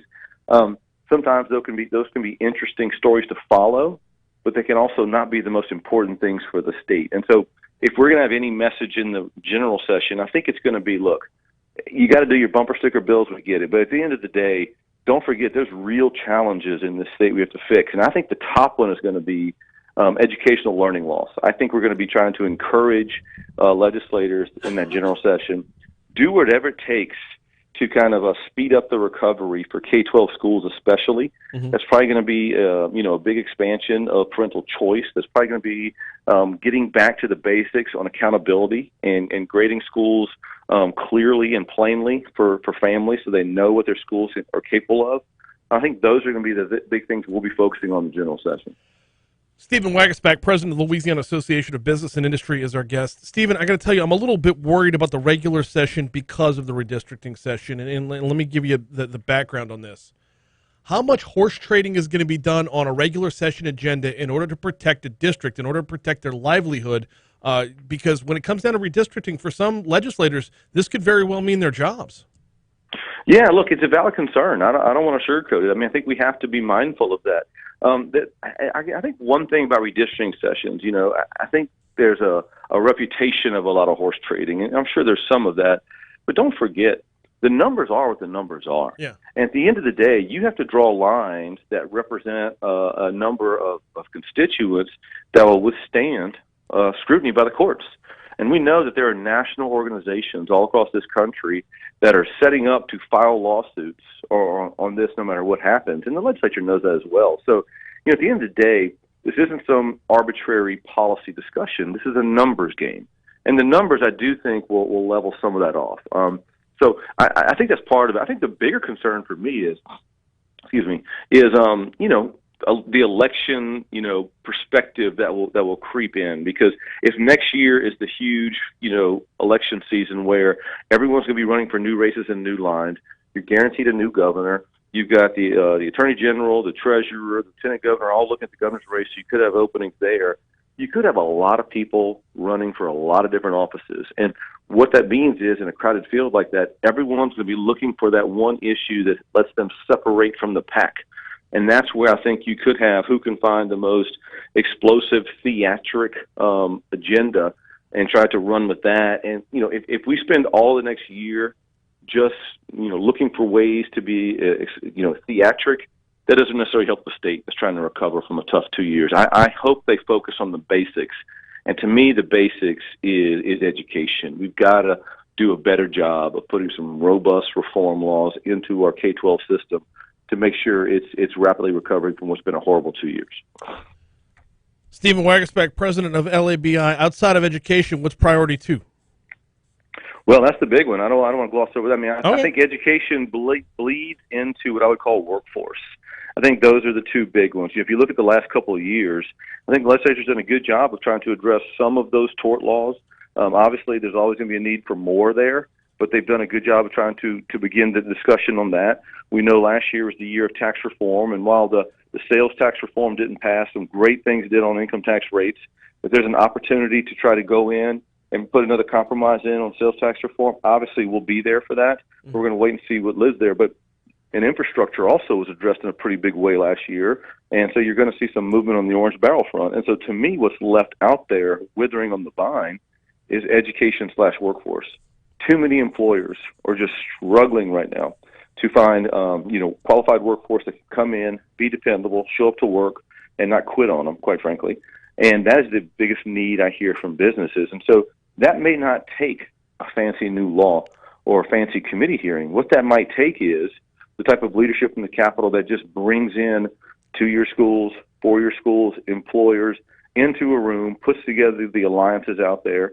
If you can start getting the K-12 schools and the post-secondaries talking, working on dual enrollment, sharing training programs, focusing on the programs that actually get people into workforces, instead of just like, hey, what's the cool program I want to offer today? I think that type of focus really could help our economy more than some fancy bill or fancy hearing. In the meanwhile, I just started daydreaming as soon as you said orange barrels. You made my new year. I just thinking about that is a plus as well. And yeah, we will watch it all unfold and watch it evolve as we get closer to the session when it comes to the education front and the education package. In the meanwhile, he is Stephen Wagasback, president of the Louisiana Association of Business and Industry, celebrating the Bengals win, The celebrating curse of the NFL cigar is broken, my friend. 2022 will be different. If you think positive, positive things will happen. That's where I'm going with it. And that's what we're going to run with from here on in. Appreciate it. Happy New Year, Stephen. All right, man. Have a good one. Bye. You too. We're coming up on 7:51 at Talk 107.3 FM. We blew right past your money now. Don't really care, because when we're talking with Stephen, we're talking about your money on a local level, or at least on a statewide level. Let's take a quick break. When we come back, it's time to stretch our legs, get outside of East Baton Rouge Parish next. Whew.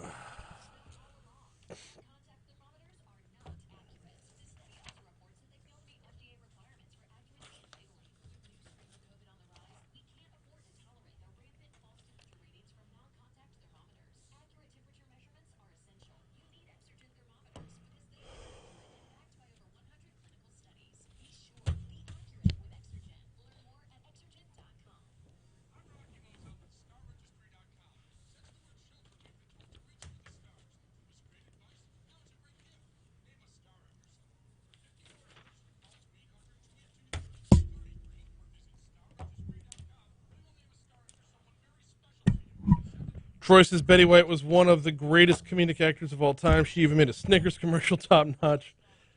Look, she's top 3, top 2. I don't know enough Lucille Ball to know whether or not I should rank Betty White ahead of her. I know that everything I've seen of Lucille Ball was that level. Here's what I found on that. High school juniors can enter the 2022 Demco Essay Contest, and winners will receive an all-expenses-paid trip of a lifetime to Washington, D.C. Hope I'm not too late. When's the deadline? Entries are due by January 21st. So, how can I get more information? For rules and info, visit demco.org. Demco, your touchstone energy cooperative.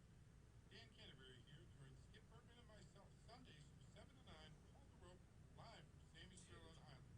Weekly guests, Justin Vincent, Tommy Christian. Join us for Hold the Rope Sundays from 7 to 9 p.m. 1045 ESPN Baton Rouge.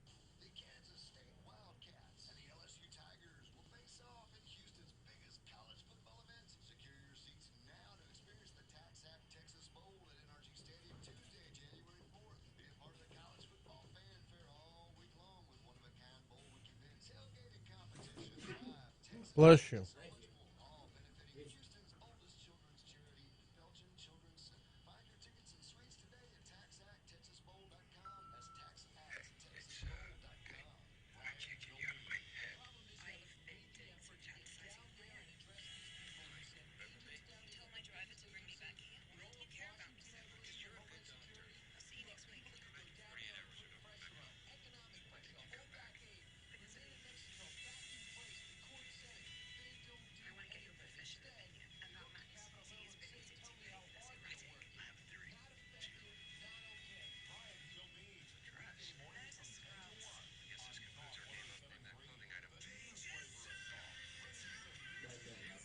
Okay. I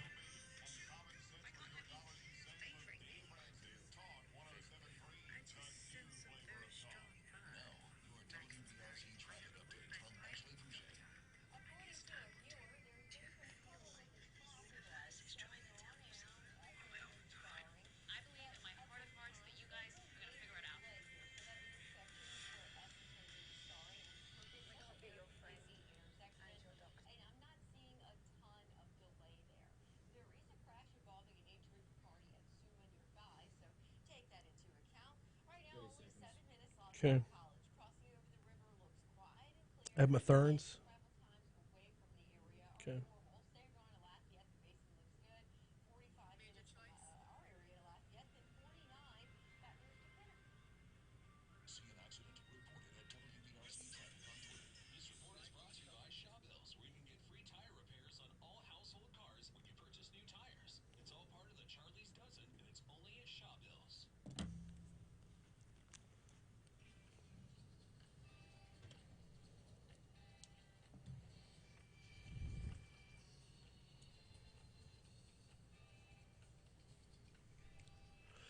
$7:55, Talk 107.3 FM, WBRP. Thanks again to Stephen Wagasback, from the Louisiana Association of Business and Industry for hopping on board, kind of setting the table for the first third of the year.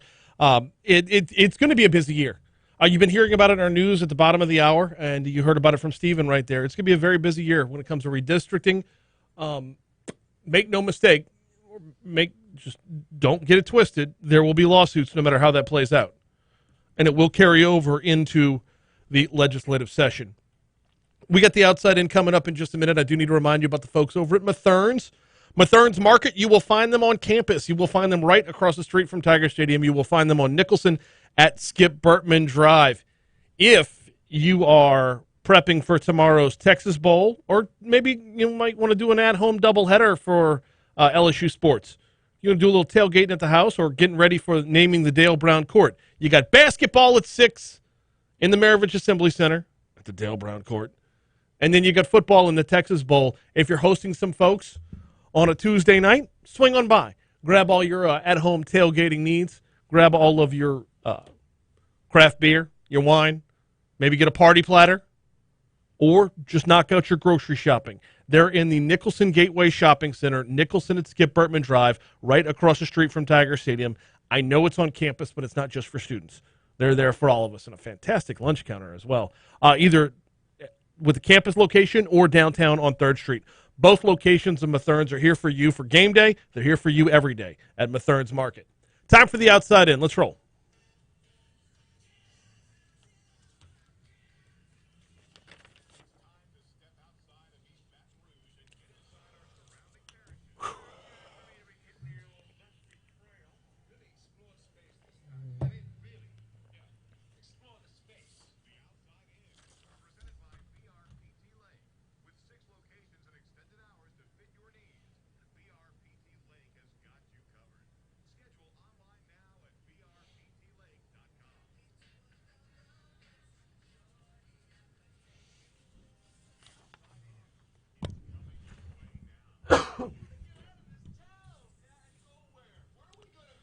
First stop is Jackson Parish. State police investigating an officer-involved shooting that killed a man who broke into a home and threatened residents before shooting at cars and deputies on Saturday.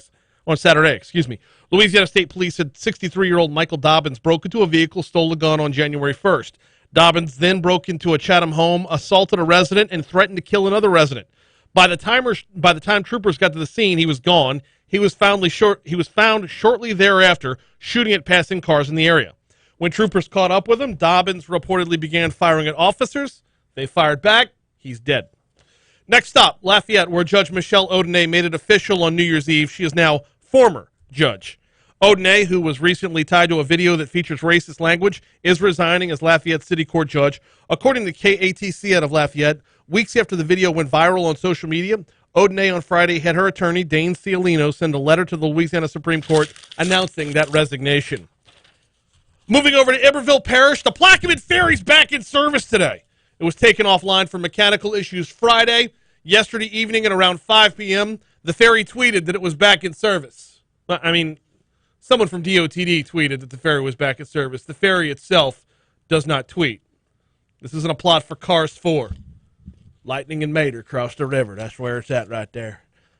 Closing out in Point Capee Parish with a story from last Thursday, family, friends, former colleagues, and prominent members of the legal community honored the career and legacy of former Chief Justice of the State Supreme Court, Catherine Kitty Kimball, by unveiling a large bronze statue in front of the 18th JDC Courthouse in Point Capee. Quote, a well-warranted honor bestowed on only a few. Kimball's legal career spans nearly 4 decades. She was the first female attorney to own a law office in New Roads, the first woman elected to the bench of the 18th JDC in 1983, first woman elected to the state Supreme Court in 1993, and ultimately the first female Chief Justice. That is the Outside In, presented by Baton Rouge Physical Therapy. Check them out online at brptlake.com, brptlake.com. 6 locations throughout East Baton Rouge and the surrounding area. Protect your retirement. Visit SafeMoneyPlan.net. WBRP, Baker, Baton Rouge, 98.1 HD3, Talk 107.3 FM. Oh, snap.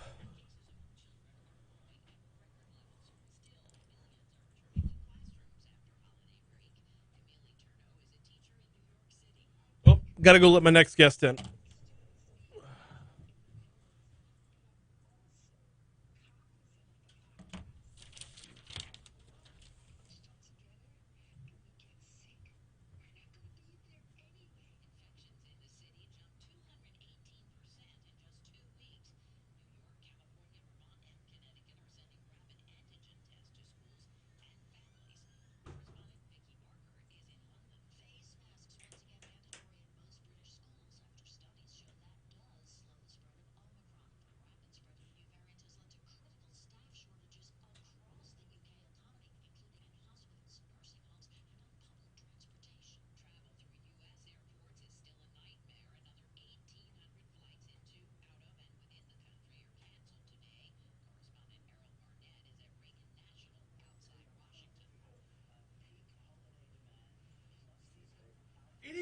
I'll take it. I'll take it as a trade-off.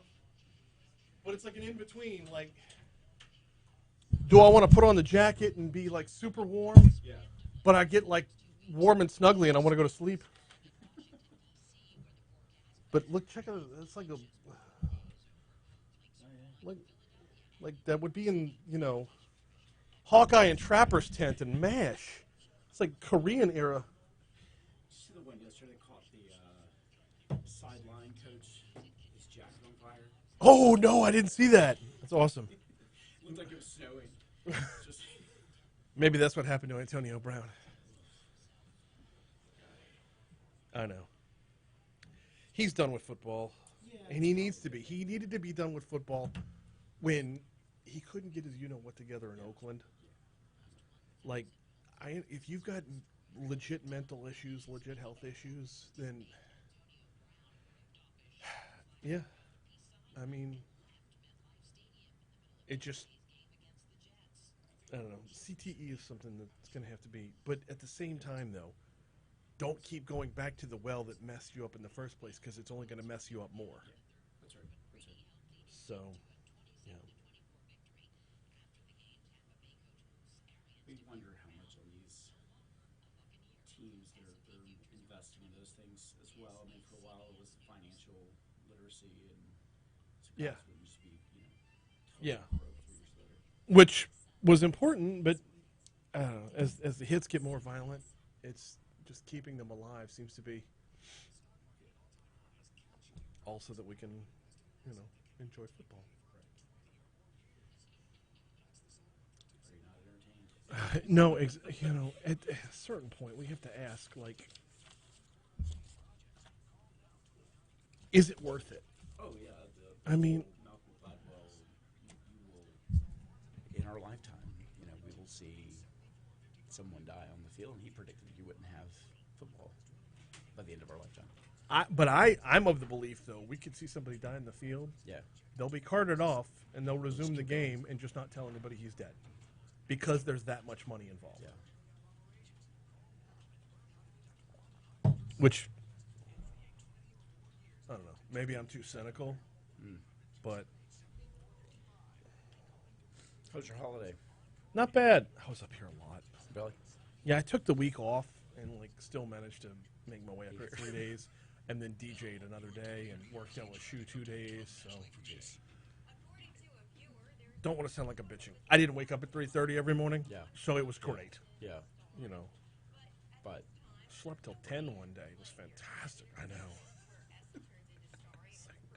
family gets worried. Right? I made an attempt to kick the caffeine for a little bit. That didn't work. Yeah. That was There are worse vices. yeah. Yeah. And I have them. That's why I need the caffeine. So, let's start with what is the mission of BRAF? Yep. What's it like taking over for John? What are the plans for this year? Cool. I'm guessing we're going to talk a lot about the LSU Lakes. Cool. So, and what made you want to leave new schools? Yeah. So, Do y'all have another segment before that? yeah. Yeah. Also, do we know who's replacing you at new schools? We will soon. Okay. Yeah. Do you know who's replacing you at new I schools? hope so. Okay. I hope so. We're gonna move fast. Mike's No, right. that's fine. Yeah, we're gonna move. This all came about in a Yeah. pretty truncated fashion. Yeah. So, There's no library for this segment. Okay. Just don't want to do no weather at 8:30. Right. I'll do my own weather at 8:30 because I'll have a couple minutes before we get to it's cold. Dr. Iggy Frome. It's breaking news.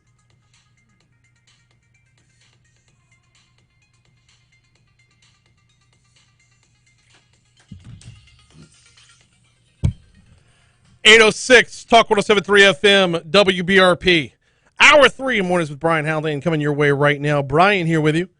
Jake Barty producing. We got a busy hour for you this hour, and it's going to be all over the place. Hey, do you watch New Amsterdam on NBC? Season 4 premieres tomorrow night. Dr. Iggy Frome is played by an actor named Tyler Labine. He's going to join us at 8:40 to talk about what we can expect from the new season. And I always enjoy these interviews with different actors, as it's another business that's had to make its way through COVID. And we've so often talked to like people who have Netflix series and whatnot. This is on NBC. How have they handled it, making their way through as well? We'll talk about that. We'll talk about the nature of television with so many different options out there. Being on a network, does that still mean what it used to? Tyler Labine at 8:40. Coming up at 8:15, Chris Meyer is the new head of the Baton Rouge Area Foundation. Cannot wait to have this conversation. They've got a lot on their plate. They're going to have a lot on their plate in 2022, and we're going to dive into it in our next segment. Right now, though, we always start our third hour off with This Day in History.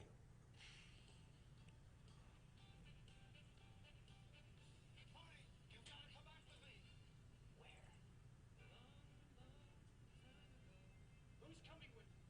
We have to go back, kid. We have to go back. Say, kids, what time is it? It's time for Good morning, everyone.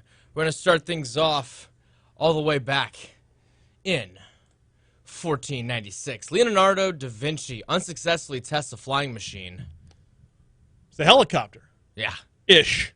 He did have the idea for a helicopter. Yeah, he It's just, did. way behind technologically speaking. 1870, construction begins on the New York's Brooklyn Bridge. It was completed in May 24th, 1883, 13 years later. Okay. 13 and some change, let's say. That's a long time. Quite a bit. If you thought construction on I-10 and 12 were taking a while, let's hope it doesn't get there. It's kind of perpetual on 10 and 12. Well, we'll see. 1899, first known use of the word automobile appears in an editorial in the New York Times. Wait, what? It's the first time someone ever used the word automobile. Okay. Yeah, it's apparently worthy of being mentioned on this day in Now, history. somebody else used that but didn't get quoted.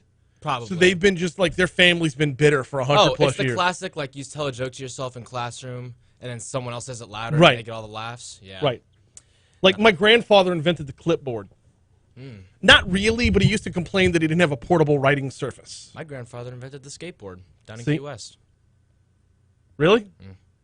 Didn't get anything for it, but There you go. yeah, he just attached like a 2x4 on with some wheels. That was Marty McFly. Yep. 1912, Southern Pacific RR offers to Hey, bring- Back to the Future, just like the music. Yeah, actually. There you go. Yeah. Sorry, interrupted. It's okay. Sorry. Southern Pacific RR offers to bring Liberty Bell to the Panama Pacific Exposition in San Francisco for free. Who was this again? The Southern Pacific RR. RR. Yes. Okay. Did I butcher You it? could just say railroad. You could say railroad out loud. See, I wasn't around for railroads. They still exist. Oh, they do? Yes. 1920, Boston Red Sox baseball club owner Harry, you probably know how to pronounce this properly, Frazee? Frazee. Okay. Announces agreement to sell slugger Babe Ruth to the New York Yankees for $125,000 in cash and a $350,000 loan. It was the start of the 84-year curse of the Bambino. Now, the deal was actually struck on December 26th. It just became public today. Oh, okay. Yeah. That must have been an exciting time for the media. 1949, Colgate Theater dramatic anthology series premieres on NBC TV.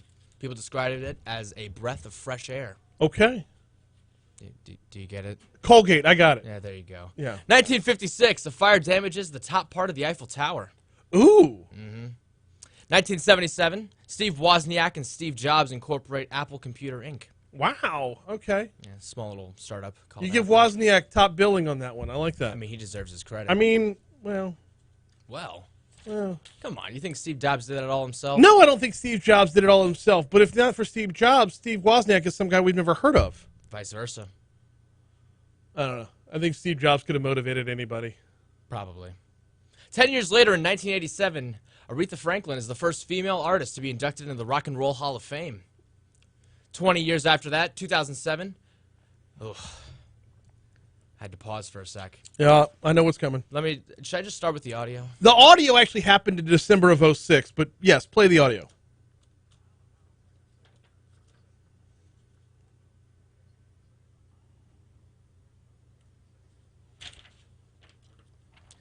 And you can keep saying it, and it still is false.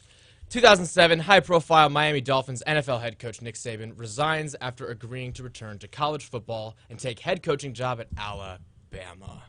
It's time to move on.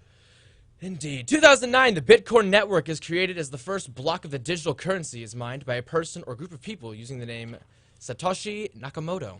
Bitcoin was invented, basically. Bitcoin is 12 years old? Going on 13? Yep. Imagine getting in on then. Bro.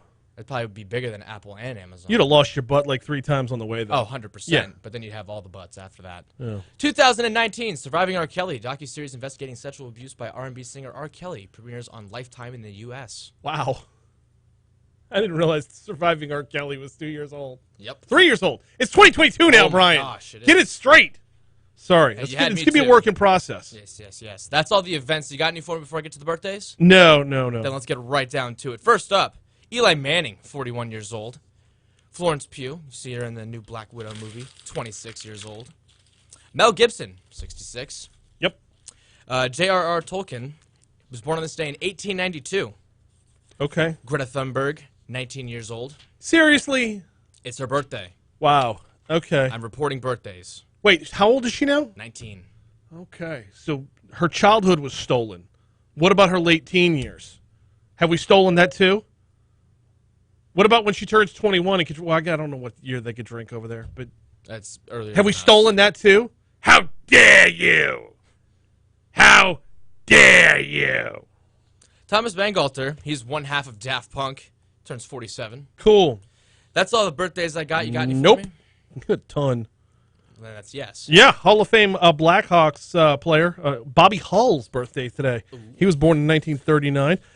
Former Rams and Saints quarterback Jim, check that, Chris Everett, born on this day in 1963. Okay. Anybody who's a Jim Rome fan gets the Chris Everett joke. Anybody who doesn't, Google Jim Rome, Jim Everett. Look it up on YouTube. One of the most classic moments in television. I bet you're going to take a station break if you call me Chris again. Oh, it was glorious. Cheryl Miller, former American Basketball Hall of Fame forward, coach and broadcaster. Her birthday's today. Former New Orleans Mayor Mark Morial. We can all celebrate Mark Morial's 64th birthday today. And rounding things out with a former LSU and Chicago Bears wide receiver, Wendell Davis, born on this day in 1966. Happy birthday to all those mentioned. No deaths to report. Let's get right down to the holidays. Got some weird ones. First up, this is kind of normal. J.R.R. Tolkien Day, obviously. Yeah, he gets his own day, whatever. Women Rock Day. Shout out to women. Y'all rock. I didn't know rocks had genders. National Thank God It's Monday Day. I couldn't get through that one. Yeah, sorry. National Thank God It's Monday Day. Yep. Yeah, thank God it's Monday. International Mind Body Wellness Day. Okay. Drinking Straw Day. Okay. And finally, the Fruitcake Toss Day. All right. I guess that's like a spillover from Christmas where, nobody's going to eat this thing. Just Everyone throw it pretends away. to like it, and then you just throw it out. But that is this day in history. All right, we're due up for a quick break. When we come back, we'll talk to the new head of the Baton Rouge Area Foundation. Chris Meyer joins us next.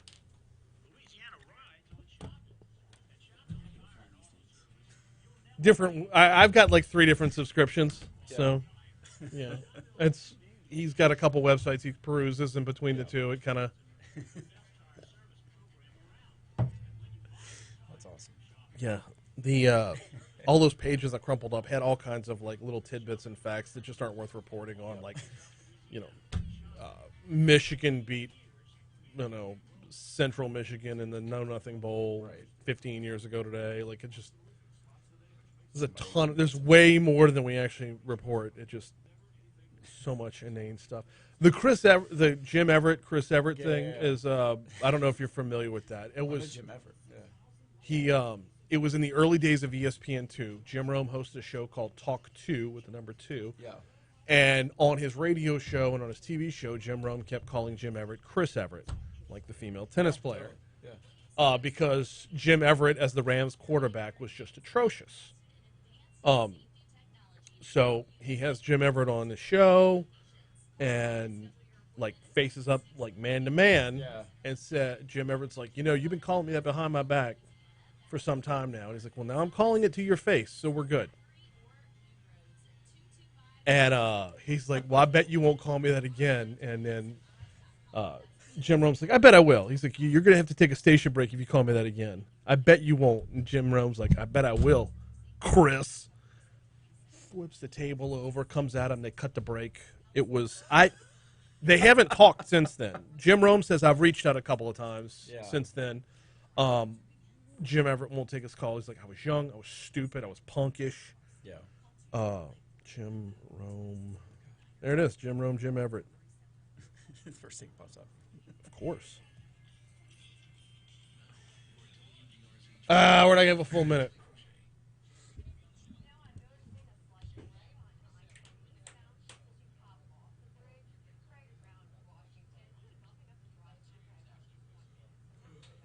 Called him Chris again.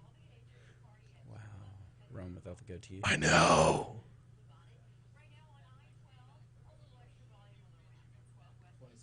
Okay.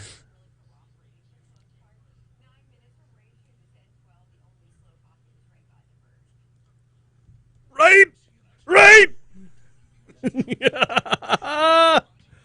I mean, glorious.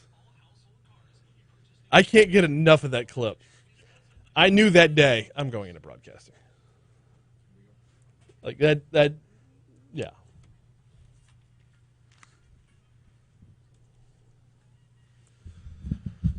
817 Talk 107.3 FM, WBRP. Hour 3 of Mornings with Brian Haldane rolling right along. Joined in studio now by Chris Meyer. He's the new head of the Baton Rouge Area Foundation. Chris, welcome aboard, sir. Happy New Year. Happy New Year to you. You're starting off the new year with a new gig. What's up with that? That's right. Very blessed, excited for this new opportunity to continue what has been a long and I think prosperous legacy of the Baton Rouge Area Foundation. So let's start with that. What is the legacy/mission of the Baton Rouge Area Foundation? Yeah, I think at its core, the foundation started over 50 years ago, was intended to improve outcomes and life opportunities for people here in Baton Rouge. Mm-hmm. And I think if you look over its history, that foundation has been a pillar of helping to transform, I think, the opportunities that exist in Baton Rouge. And they've done so really, their best work in a quiet way. Yeah.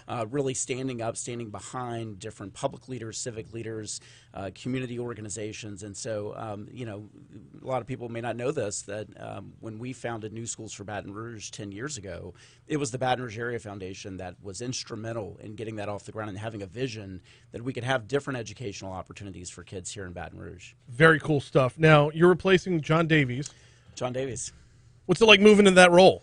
Big shoes to fill, for sure. John, just an incredible leader in this community. I've been blessed to know him for over a decade now. Mm-hmm. One of the most visionary, optimistic leaders we've had in this community. I also love that John is impatient with the status quo and expects excellence. And I think that's the thing that I hope to continue most at the Baton Rouge Area Foundation, that we continue to be an organization that is a visionary, looking forward, expecting the best of Baton Rouge, and frankly helping to muster the resources, influence, and will of this community to get big things done. It's a tough job to fill that mission because the influence and will of this community goes in a number of different directions. How do you whittle down? How do you find consensus? How do you determine what is the will of the community? Yeah, I think there's a lot of great examples. Let's look at recent memory. I mean, again, let's take the lakes at LSU, for example. Oh yeah, we're going to dive into the plans there. So an instrumental project that just from a physical standpoint, the lakes were dying, and here was a front door to our community, to one of our flagship universities here in the state, and here was a project that, without someone taking sort of a behind the scenes role to pull people together, to pull resources together to navigate those processes, we would not have gotten to a place where you could actually see a restoration of both that park and those lakes. You take the Baton Rouge to New Orleans passenger rail. Again, this was a 10-year legacy of another giant at the Baton Rouge Area Foundation, John Spain, that continued to believe in this idea that we have to transform our transportation options if we really are going to leapfrog into the future. On schools, we've seen that. The water campus, for example, dealing with our biggest challenges as a people, turning those into opportunities that now we're exporting solutions to the world. That's what the Baton Rouge Area Foundation is all about. I guess where I'm going is how do you determine, and in the lakes we're going to get into in a minute, but because I think it's very easy to get lost in the beautification of Baton Rouge versus the importance to Baton Rouge, but we'll dive into that in a minute. But when the Baton Rouge Area Foundation focuses on something, how do you avoid the reputation of you're ignoring everything else? Yeah, so look, I think we can't live in a world where one improvement means that we've forgotten about something else. I think we got to constantly sort of pull across a broad spectrum, and there are more issues. Let's be really frank than any one organization can tackle. I think what really motivated me and what I love about the awesome team that's over at the Baton Rouge Area Foundation is that their legacy is about uplifting and working with and through other community organizations, other civic leaders in our community. Again, it's not about one organization. It's about pulling the resources together and having this vision that we can be a city where everyone has the opportunity to prosper. Everyone has the opportunity to transform their lives. And I think when they've done their best work, oftentimes it's not the Baton Rouge Area Foundation out front. It's other organizations that are taking credit. Great. We care about outcomes. And I think that's the legacy really of John Davies in this community, is that we had a big vision and we continue to just muster every resource. When an obstacle came our way, we found a way around it, over it, through it. And that's what I hope the legacy will continue, and certainly is my goal in 2022. All right, LSU Lakes is going to be a priority. And I believe it's a priority not just from a beautification standpoint, but from a Baton Rouge perception standpoint. We have a reputation for horrible litter. We have a reputation for potholes. We have a reputation for traffic. But when people are passing through Baton Rouge, whether they get off the interstate or not, they're going to pass over those lakes on I-10. Right. And their only perception of Baton Rouge is, ew. Like, this perception becomes reality in this sense. And this is why it raises to the level of importance. Yeah, we want to have pretty lakes, yes. But we also want to put our best foot forward for anybody coming through as well. So, when it comes to the lakes, where are we right now, and what's the timeline look like for 2022? Yeah, so I'm just getting into this, and again, the credit goes to many other leaders within the foundation, others. My understanding is you will see very soon the projects and the dredging beginning on the lakes, and so there will be a transitional period. We've talked about traffic and transportation. There will be transitional periods as you begin to see those projects take hold. But this year it will start. We will begin to transform the lakes at LSU and begin to address what frankly should have been some basic blocking and tackling in this community. But we will begin to knock those things out, and the lakes, I think, once they're transformed, will be a place that attracts, I think, residents and attracts community members, and will be something for all of us to share in and be the front door, as you say, to this great city. I mean, because it really is. You see it from the interstate, and you see the worst part of it from the interstate as well. The lake next to that is fine. Right. This one, the one you actually see, the one that everybody gets to see, is like it's like having a mess on your front porch, but keeping your back porch immaculate. So the level of construction that's going to go into that, it's going to be visible. It's going to be like you mentioned traffic concerns and whatnot. What are we looking at? Well, my understanding is again, you'll begin to see the work taking hold, and they will take that on. And I think there will be a period that a lot of people wonder what is happening there. But I think along with our I-10 widening and redevelopment there, you will see again a transformation of some Baton Rouge infrastructure that is long overdue and needed. And again, I think that's really when I think about the future of this city, there are a number of kind of key priorities that many residents viewed that we were not going in the right direction on. And when I really look at this, I think there's also been the Baton Rouge Area Foundation puts out annually a diagnostic called City Stats, where we just measure how do people think about the future of our community. If you look at the levels of people being fed up and are ready to accelerate change forward in this community, that's what excites me, is that people are ready to do big transformative things. The lakes are one of those. The Water Institute's another. New Schools for Baton Rouge was a great example that I had a hand in for 10 years. And so I think people are going to be excited and are ready to see big institutions change and work for all of us. I mean, the Water Institute's up and running. I mean, that's Absolutely. a win. And is now an internationally known, respected, Yeah. and frankly, we are exporting those ideas around the world. Again, the leadership team, the scientists that are being attracted there, the physical transformation of now the water campus and what that can do on the Nicholson corridor between LSU and downtown. I just think there's so much promise if we have a bigger vision of what we could be, that we are now experts here in Baton Rouge, Louisiana, on an issue that truly is life and death to us. Oh, yeah. Survivability of our coastline. Yeah, to us and our neighbors downriver from here as well.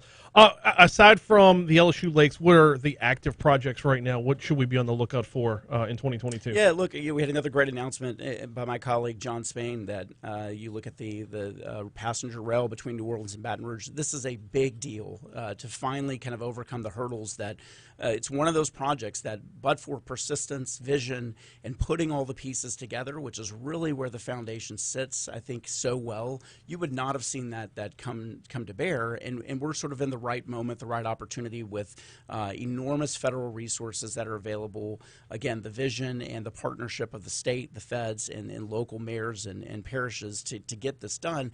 We're going to have passenger rail this year in 2022, which is just a beginning, but you can see where that can begin to take this corridor of New Orleans and Baton Rouge, which really is a population epicenter of our state, for the future. So we're going to have to do a separate segment just for you and me to do battle on that one, because it's the longevity and the sustainability of that's going to come into question. You talk about people being fed up, adding millages to their tax bill for things they're not going to use. We'll get into that at another time.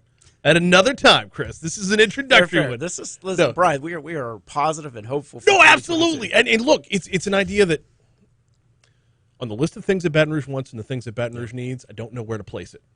Well, look, we've got to do something about our transportation. We've all known that, and I think that's another one of these issues that I hope that our agenda is really defined by what elevates opportunity and prosperity for all of Baton Rouge. How do families look forward and say that this generation is going to be better than the last?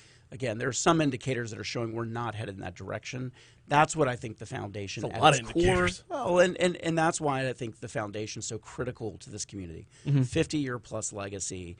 The next 50, I think it really will help all of Baton Rouge transform opportunity and prosperity by working with and through others. That's why I'm motivated by this opportunity. You are joining this job after leaving New Schools for Baton Rouge. Let's talk about New Schools for about a minute and a half before we got to get you out of here.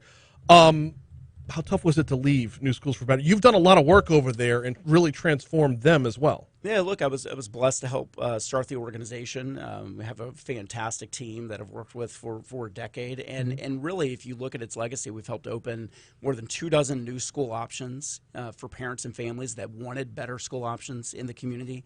We have another dozen that will open over the next few years, and so I'm really proud and excited for the future of New Schools for Baton Rouge. And when I look around, I realize families and communities don't come in parts and pieces, right? And so, especially given the last 2 years, when you watch what the broader sort of pandemic did to families and the impacts on their lives, there are more issues than just high quality schools. I think that's core. Don't get me wrong. I think every child having access to an excellent school is an imperative in our community, but it also matters what food is on their plate. It also matters whether their parents are working multiple jobs to afford the house they live in. These are the kinds of issues that I see in our community that if we put the pieces together, I think we have the opportunity to really transform lives in a way that maybe we haven't been able to yet. So I'm really excited for the future of New Schools for Baton Rouge, and it will continue to be a core partner of the Baton Rouge Area Foundation. Well, the door is always open here as the Baton Rouge Area Foundation moves through 2022. The projects and issues y'all take on are the projects and issues that the rest of Baton Rouge is looking at as well. So don't be a stranger, man. I need you around here because the conversation does need to continue as we move the city forward. Absolutely. We need all of us, and I look forward to having that train conversation. Oh, yeah. Oh, no. It's going to be good. He is Chris Meyer, formerly of New Schools for Baton Rouge, now heading up the Baton Rouge Area Foundation. Did I say the chamber a minute ago? No, but okay. They're our friends, too. Well, of course they are. That's tomorrow, by the way. Thank you so much for hopping on board, man. On board, a little train reference. And Happy New Year to you as well. We got to take a quick break here for news, traffic, weather. When we come back, we're talking TV. Let's talk with Tyler Labine. He plays Dr. Iggy Frome in the NBC show New Amsterdam, which season 4 premieres tomorrow night. We're going to break that down next. Also, On the back end of news and traffic, we are going to talk. We'll do a little weather forecast for you. Amazingly enough, it is still under freezing right now. We are at 31 degrees in downtown Baton Rouge. Expect another freeze tonight. You know what? I'll push pause right now. We'll get into that after we check news. CBS News, our local news, traffic, and I'll do weather next. Right here on Talk 107.3 FM, the new flavor of talk. Awesome. Yes, awesome. Thanks, man. No, absolutely. And so, full disclosure, the train thing is one that every time it's come up, it's to get it started. Yeah. How do we pay for it moving forward? 100%. And it needs to have at least a dozen routes a day, or else. Yes. You're And not. the problem is in order to make it viable, you got to get there and back quickly. Yeah. But at the same time, in order to make it viable, why would I drive 30 minutes to park to take a train for 30 minutes to like it? There's so many different variables that make it like there's a million reasons to say no. Yeah. I'm looking for the reasons to say yes. I think we know we've got about a decade that'll be paid for largely, and this is like Medicaid and things, largely being paid by the feds. I think our opportunity is how do you leverage it into connecting to the other transportation nodes so that it is something that can transform the way we think about transportation. We don't think about trains down here as a normal. No, we don't. We don't have the Acela line or anything like that. It just in when we get pitched train, we get pitched French Quarter drunk bus. Yeah. And that's it's New Orleans Tiger fans can come up, and Baton Rouge people can go drink in the quarter. How many And days? right, that's not viable. No, it has to become a part of our business relationship. And Right. So the numbers and the Yeah. Baton Rouge Area Foundation needs to handle some messaging on the numbers of commuters every day. Yeah. Like how Good, many no, people that's good commute? feedback. Because once we can get that established, that's who your pool of potential riders, passengers is, right? Yeah. And then you can grow that from there, but that's your starting pool. Yeah. I don't know. Yeah. It'll get there. Yeah. Well, and I hope we continue to talk about the issues that, really affect all families. I mean, my worry is on all the measures of prosperity, this generation looks worse than the last. Oh God, That's- yes. And that's the sign of a city that you're like, oh my God, let's press Yeah. Yeah. the button and do some. So that's really what motivates me, and I hope we can Oh yeah. transform similarly to how we thought about things at new schools of like we're just going to create new options, better options. I'm not going to mess around with the school board at some point. I mean, yes, we have to deal with it one day, but Yeah. yeah. Good stuff. Yeah, man. All Good right. stuff. Happy We'll New be in Year. touch. We'll Happy talk New Year. more. Absolutely. Thanks for having me. Always, man. Yeah, we'll figure out what might work best. I'd love to keep using this platform and then get some of the other people at BRAC to be able to spam. Oh, and 100%. those guys. Yeah, yeah. Yeah. Okay. Yeah. Cool. We'll get you in. All right. Appreciate Absolutely. it. See ya. Later, Chris. Thanks, man.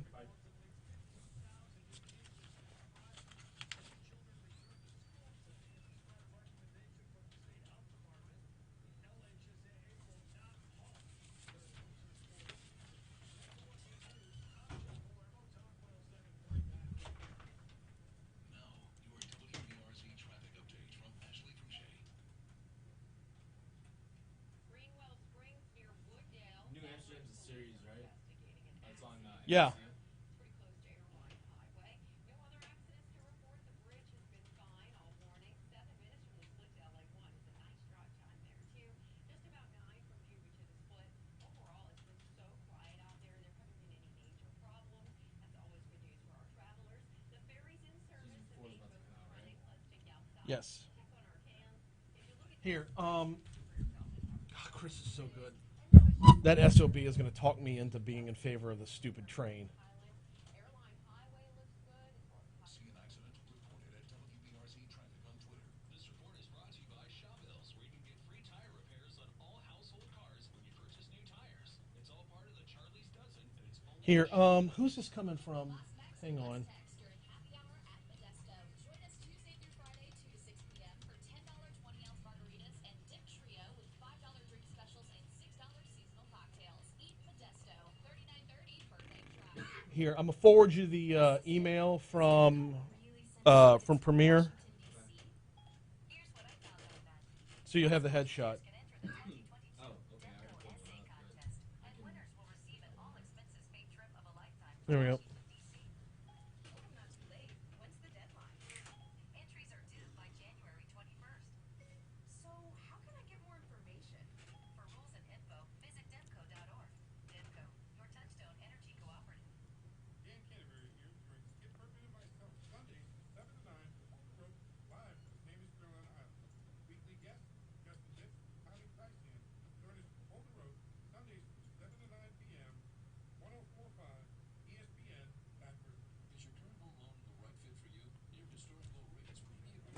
Do I have BRPT yet? Shoot, I don't even know if they renewed for this year.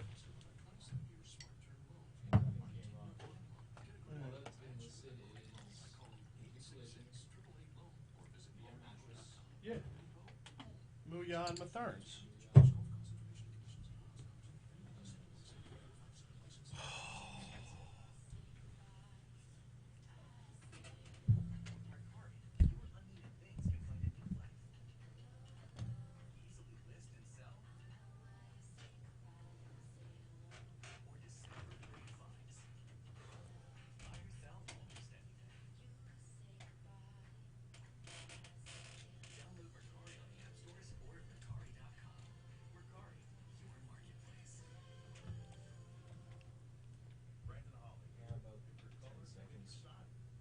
'Kay. Do you know you're out already? Like you're out of town area? It should be 8 minutes, so I'm gonna shoot to get out by 49. If they let me know and it's not 49, then I'll tell you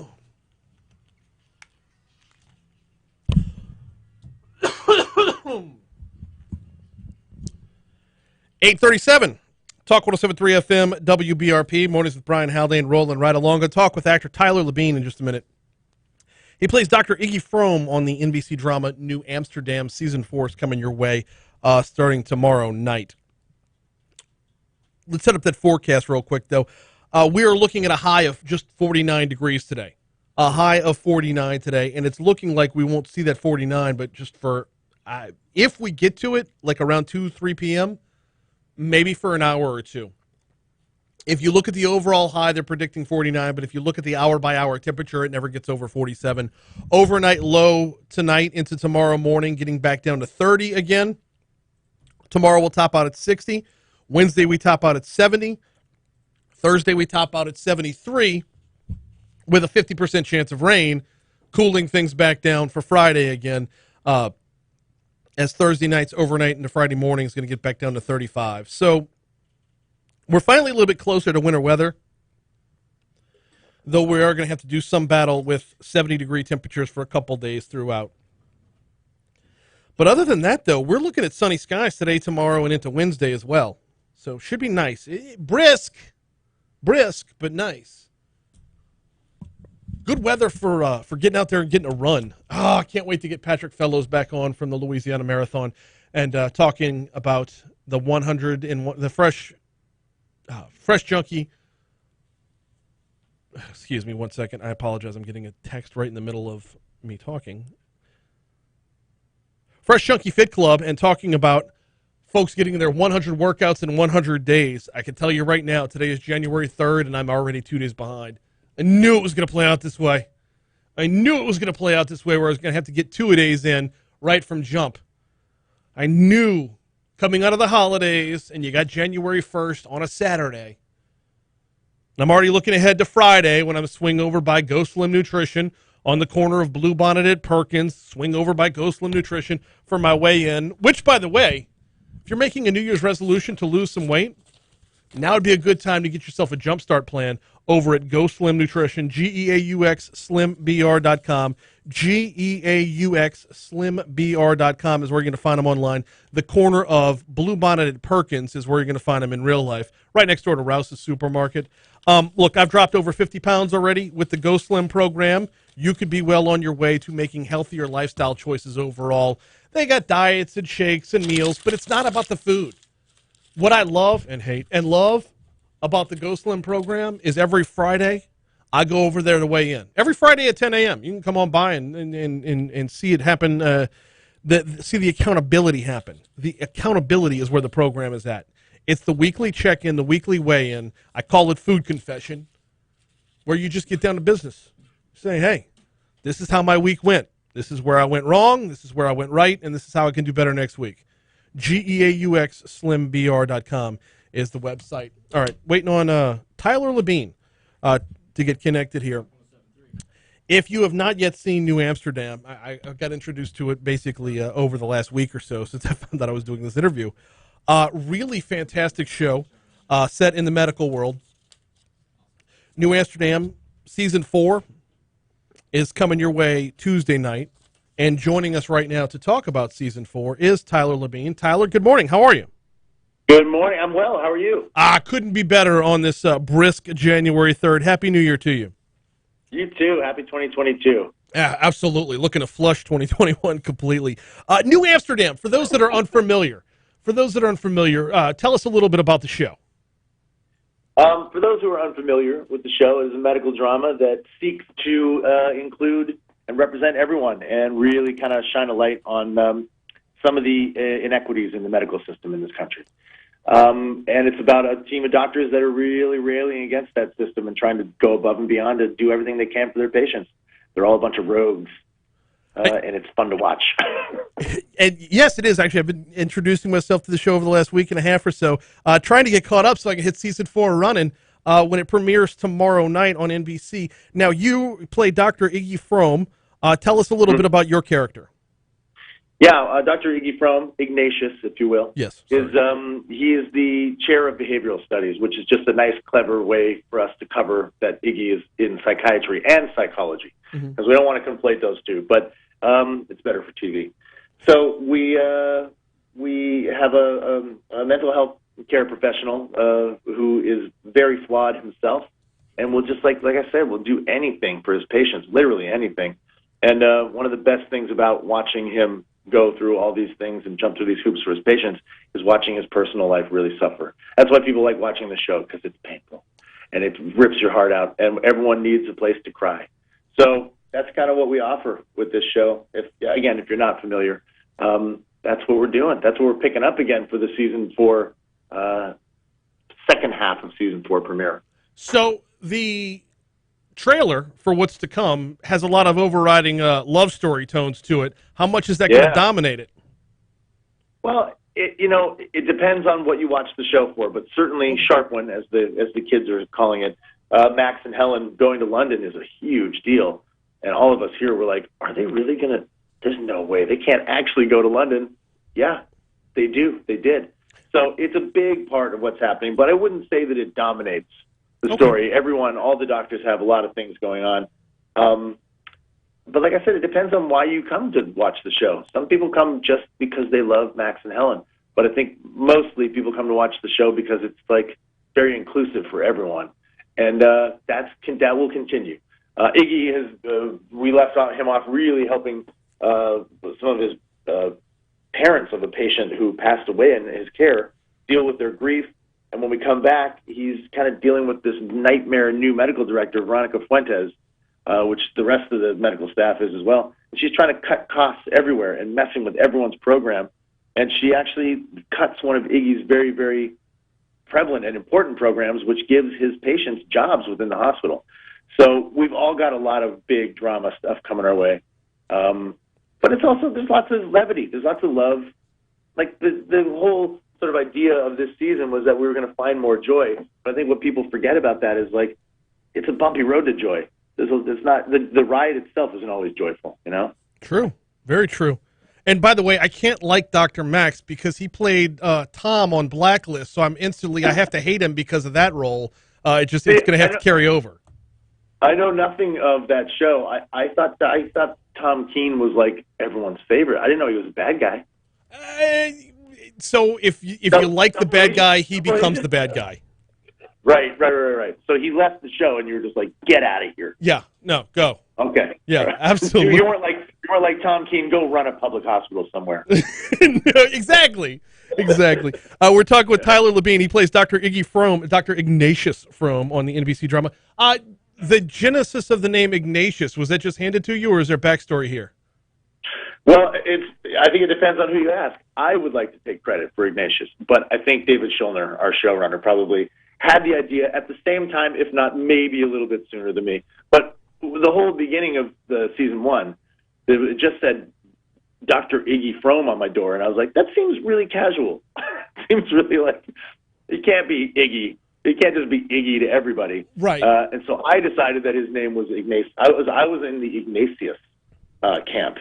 And then they finally, one day, a new name tag showed up on my door and said Dr. Ignatius, and all of his diplomas got changed to Ignatius with a T. And I was like, either we had the same idea or somebody was listening. So I don't know, but he's definitely Ignatius. Yeah, Iggy is too casual. It's too Iggy Pop. Ignatius is just right. Ignatius is a little bit pretentious. I mean, honestly. Yeah, maybe you're right. Maybe I was leaning a little into the pretension there. Ignatius is like the Goldilocks. It's just right. Yeah, exactly. Talking about every time I interview an actor, I want to talk about the process through COVID. Because what y'all have been doing, being able to continue to produce content, continue to give us entertainment, what links has New Amsterdam taken to make sure that, you still deliver? Well, a lot on two separate fronts. Like the protocol, the safety protocol, and health risks that have been sort of put into effect on the show have really been difficult. From my standpoint as an actor, one of the main things that I enjoy and have enjoyed and has hooked me to start pursuing acting as a career was like camaraderie on set, play, to a lesser degree, pranking, all kinds of stuff that my co-star Jocko loves as well, Jocko Sims. It's like one of the major elements of what makes acting enjoyable is the interaction with your other actors, and that is not available to us right now. Yeah. The only time we really get to have our masks off is when we're rolling, and when we're not, we're shuttled off to separate rooms, and we don't table read together anymore. We don't lunch together. We're in our trailers or we're in our dressing rooms, and we don't really socialize as much anymore. Obviously, nobody does, but we have to be very careful as the leads of this show that we don't put hundreds of jobs at risk by going out and having, dinners together and whatnot. So it's changed everything from top to bottom personally, and then professionally, the actual material we've been putting out on the show, it's changed immensely. Our show decided from the onset of this pandemic to represent it, to really show what we're going through and highlight sort of what this pandemic has done to people. And it's still happening, so we're still doing that. And sometimes it's really close to home, and it's hard stuff to talk about, and we all have a lot of feelings surrounding it, and the only option we have is to put it in the show. We can't carry this around anymore, It's got to be put out there and expressed in an authentic way. So that's been painful, but really cathartic as well, You actually answered my last question with the answer to the previous question, and that's incorporating the pandemic. You're a hospital drama. You can't ignore it. I mean, it is real life. Yeah, and I think that some medical dramas did ignore it or touched on it very briefly, and then it was gone. Mm-hmm. The only thing that we had to do on our show that felt disingenuous was we had to lose the masks at a certain point because it's TV, But we threw certain elements into the show that could explain that. And, it's hard to make a TV show when everyone's face is covered. But other than that, we really maintained a very sort of accurate portrayal of what is going on in the medical community, especially in New York, which got hammered, So, yeah, it's been tricky. It's been really tricky, man. He is Dr. Ignatius Frome, a.k.a. Tyler Labine. New Amsterdam, Season 4, tomorrow night on NBC. Tyler, thank you so much for the time, man. This has been fun. Yeah, I appreciate it. Thank you very much. Happy New Year. Happy New Year to you as well. Yeah, it's a medical drama. Like, how do you not do COVID in a medical drama? I mean, I can understand a lot of other shows just wanting to skip right past it, be an escape from our everyday COVID lives, our bludgeoning of COVID in the news. But it's medical. All right, quick break. We got Your Money Now coming your way next. Dude, he was fun. By the way, if you don't watch New Amsterdam, I always need like 5 more minutes with these. He talked about the camaraderie and the pranking on the set. He was one of the Mounties in Super Troopers 2. One of the Canadian Mounties from Super Troopers 2. I really wanted to dive in to Super Troopers. It would have been in very poor taste to go from cutting budgets in a hospital. What, Super Troopers 2? I mean, they both were. Super Troopers 2 is one that, held on a little bit. I was not as disappointed in the sequel as I thought I would be. Oh. All right, so no BRPT today. I would say expectations for sequels, especially pertaining to comedies, are never really that high, though. Right. I mean, well, okay. Airplane 2. I only saw the first one. Check out Airplane 2. It's very good. Okay. It kind of becomes its own thing. There are a lot of similarities, but Airplane 2 is fantastic. Naked Gun 2.5, very, very good. 2.5. What is it, pulling a Lion King? It's Naked Gun 2.5, Naked Gun 33 1/3. So instead of 3, it's 33 1/3. Yeah. Instead of 2, it's 2.5. Naked Gun 2.5 was fantastic. Ace Ventura: When Nature Calls. That is a classic. Right. That is great. The first Right. one's better, don't get me wrong, but the second one has its place. It does. It belongs in this IP. It's not an unworthy addition like Ace Ventura Jr.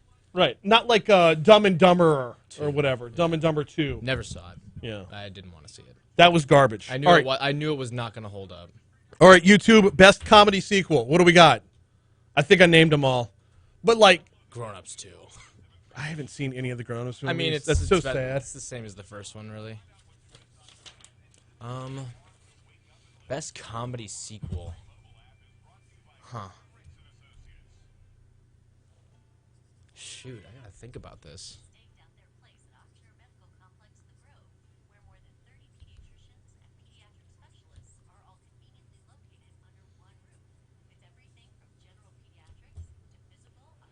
All right.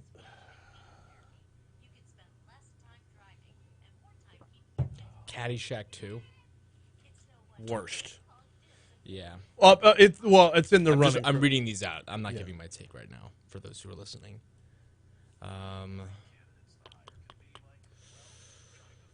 22 Jump Street was good. Ooh! Hey, quick promo. Thursday on the show. Daryl McDaniels. Jake, do you have any idea who Daryl McDaniels is? I do not. What is his first initial? D. What are the first 2 letters of his last name? Mick MC. DMC. Yes. Really? Yes. From Run DMC. Daryl McDaniels. Wednesday. No, sorry. We're recording it on Wednesday. He's on Thursday. He's got a children's book out. A children's book. So, Run DMC's Raising Hell was the first rap cassette I ever bought. Yes, cassette. Yes. Those existed. Yeah. It went Raising Hell and then Beastie Boys' License to Ill were my first 2. And then LL Cool J was right after that. But yeah, Run DMC. And my parents did not want me to have Raising Hell because the word hell was in the title. Of course. Yeah. So. That's cool. Yeah, I don't know how much we're going to talk about the actual book. He's got a children's book out. I have no idea how much we're talking about. Daryl's Dream, I think is what it's called. We might brush past it a little bit. All right, I have a list of some comedies that I want to run by you and Okay. see if you think they're better. Well, let's or do that in a worse. segment. Okay. And then have cut 7 from the governor up if we have time. Okay. It's 1 minute and 20. How long is 7? 1 minute and 20. Okay.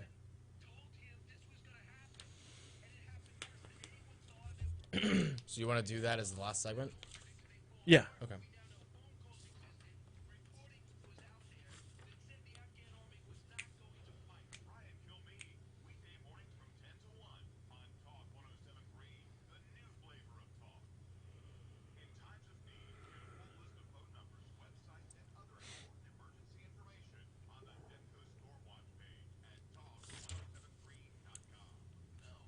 Thirty seconds. Okay.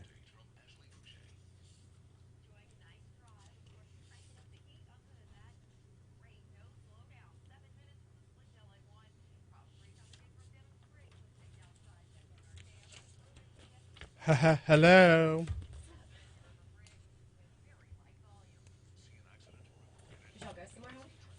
Hmm? No. I was here 3 days out of the week. What's happening, Taylor?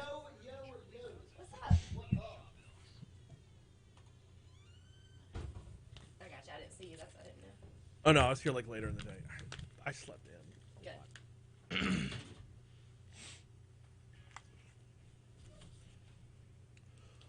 Good. 8:55, Talk 107.3 FM, WBRP. One more segment to go here on Mornings with Brian Haldane. My appreciation again to actor Tyler Labine. He plays Dr. Iggy Frome, Dr. Ignatius Frome on New Amsterdam, season 4 coming your way on NBC tomorrow night. So one of the things that Tyler was talking about there was that camaraderie on the set and how COVID has changed that, and the pranking each other and just the teamwork, and a troop becomes a troop. And I didn't get to dive into this with him, but he was one of the Mounties in Super Troopers 2. And Jake and I were talking about it during the break. So I want your feedback on our YouTube page. Mornings with Brian Haldane. We're live on YouTube every single morning. Stop by and subscribe. We got a big contest coming your way real soon. Pay attention to that. But stop by and subscribe to get involved in the contest. Anyway, he was involved. He was one of the Mounties in Super Troopers 2, and it got Jake and I talking during the break. Best and worst comedy sequels. Super Troopers 2, I would have as one of the best ever. One of the best comedy sequels out there. There's a lot of good ones out there, though. Okay, so but normally with a sequel you expect drop off. Normally with a sequel you expect, it's all gonna be terrible. Just rinse and repeat of right. gags that worked, but probably wouldn't work. Sometimes that still works because the same gags are still funny. Sometimes. For example, Naked Gun 2.5 was every bit as good as Naked Gun. Now it wasn't as funny because the originals always be funny, but Naked Gun 2.5 had a life of its own. Mm-hmm. Airplane 2 was hilarious. Loved Airplane 2. You only saw the first. Yeah. You should check out the second one. I will tell you this: William Shatner. Yeah. I may or may not have heard of him. Yeah. James T. Kirk. Maybe you've heard of him. Ace Ventura: When Nature Calls. Now, that is a classic. Yeah. Exactly. That is a good one. Dumb and Dumber 2. Terrible. Quite. Caddyshack 2, terrible. What are some other comedy sequels we might not be thinking of? Austin Powers, The Spy Who Shagged Me. Very good. All of the Austin Powers movies Perfect were their own. Yeah, yep. Even they were the all third one. fantastic. Yeah, because I'd argue the third is the best one. I love gold. The look of it. Get in my belly. I'm higher on the food chain. Well, see, the difference with Austin Powers is you're talking about spoofing all the spy movies, all the James Bond and whatnot. So you have all your individual storylines. It's not a repeat of the same jokes. That's a good one. Rush Hour 2. Never saw Rush Hour 2. Really? I watched all three of them over a weekend a few weekends ago. I assumed it was going to be rinse repeat of what came out the first time. Kind of is. I would say the first two are great. The third one's not as good, but I enjoyed watching it all. Like I spent an afternoon watching all three, and it was a great time. Okay. First one's definitely the funniest for sure. Wayne's World 2. Loved Wayne's World 2. Not a lot of drop off there. Christopher Walken's character kind of changed it a little bit. There was a lot of repeat of the same jokes with, where's Cassandra going, that sort of thing. But Wayne's World 2 was solid. Ghostbusters 2. Okay, Ghostbusters 2 was no. See, I guess comedy sequels are ranking up there, man. I'm not going to knock Ghostbusters 2. Well, some that I'm looking at, like when you get to the female Ghostbusters and everything they're trying to do with, I know. We don't talk about that. I know. Some of these that are listed as comedies aren't exactly like what I would think of as comedies. Like, for example, Shrek 2. People don't sleep on Shrek 2. That's probably one of the greatest sequels ever. Okay, so Mike Myers gets a lifetime pass. Oh, hell, we're out of time. We got to go. Fox News Rundown's coming your way next. Brian Kilmeade after that, then Dave Ramsey, then Jada Cody closes things out. We're back at it tomorrow right here on Talk 107.3. Do what? All right. YouTube. Oh, no, I disagree.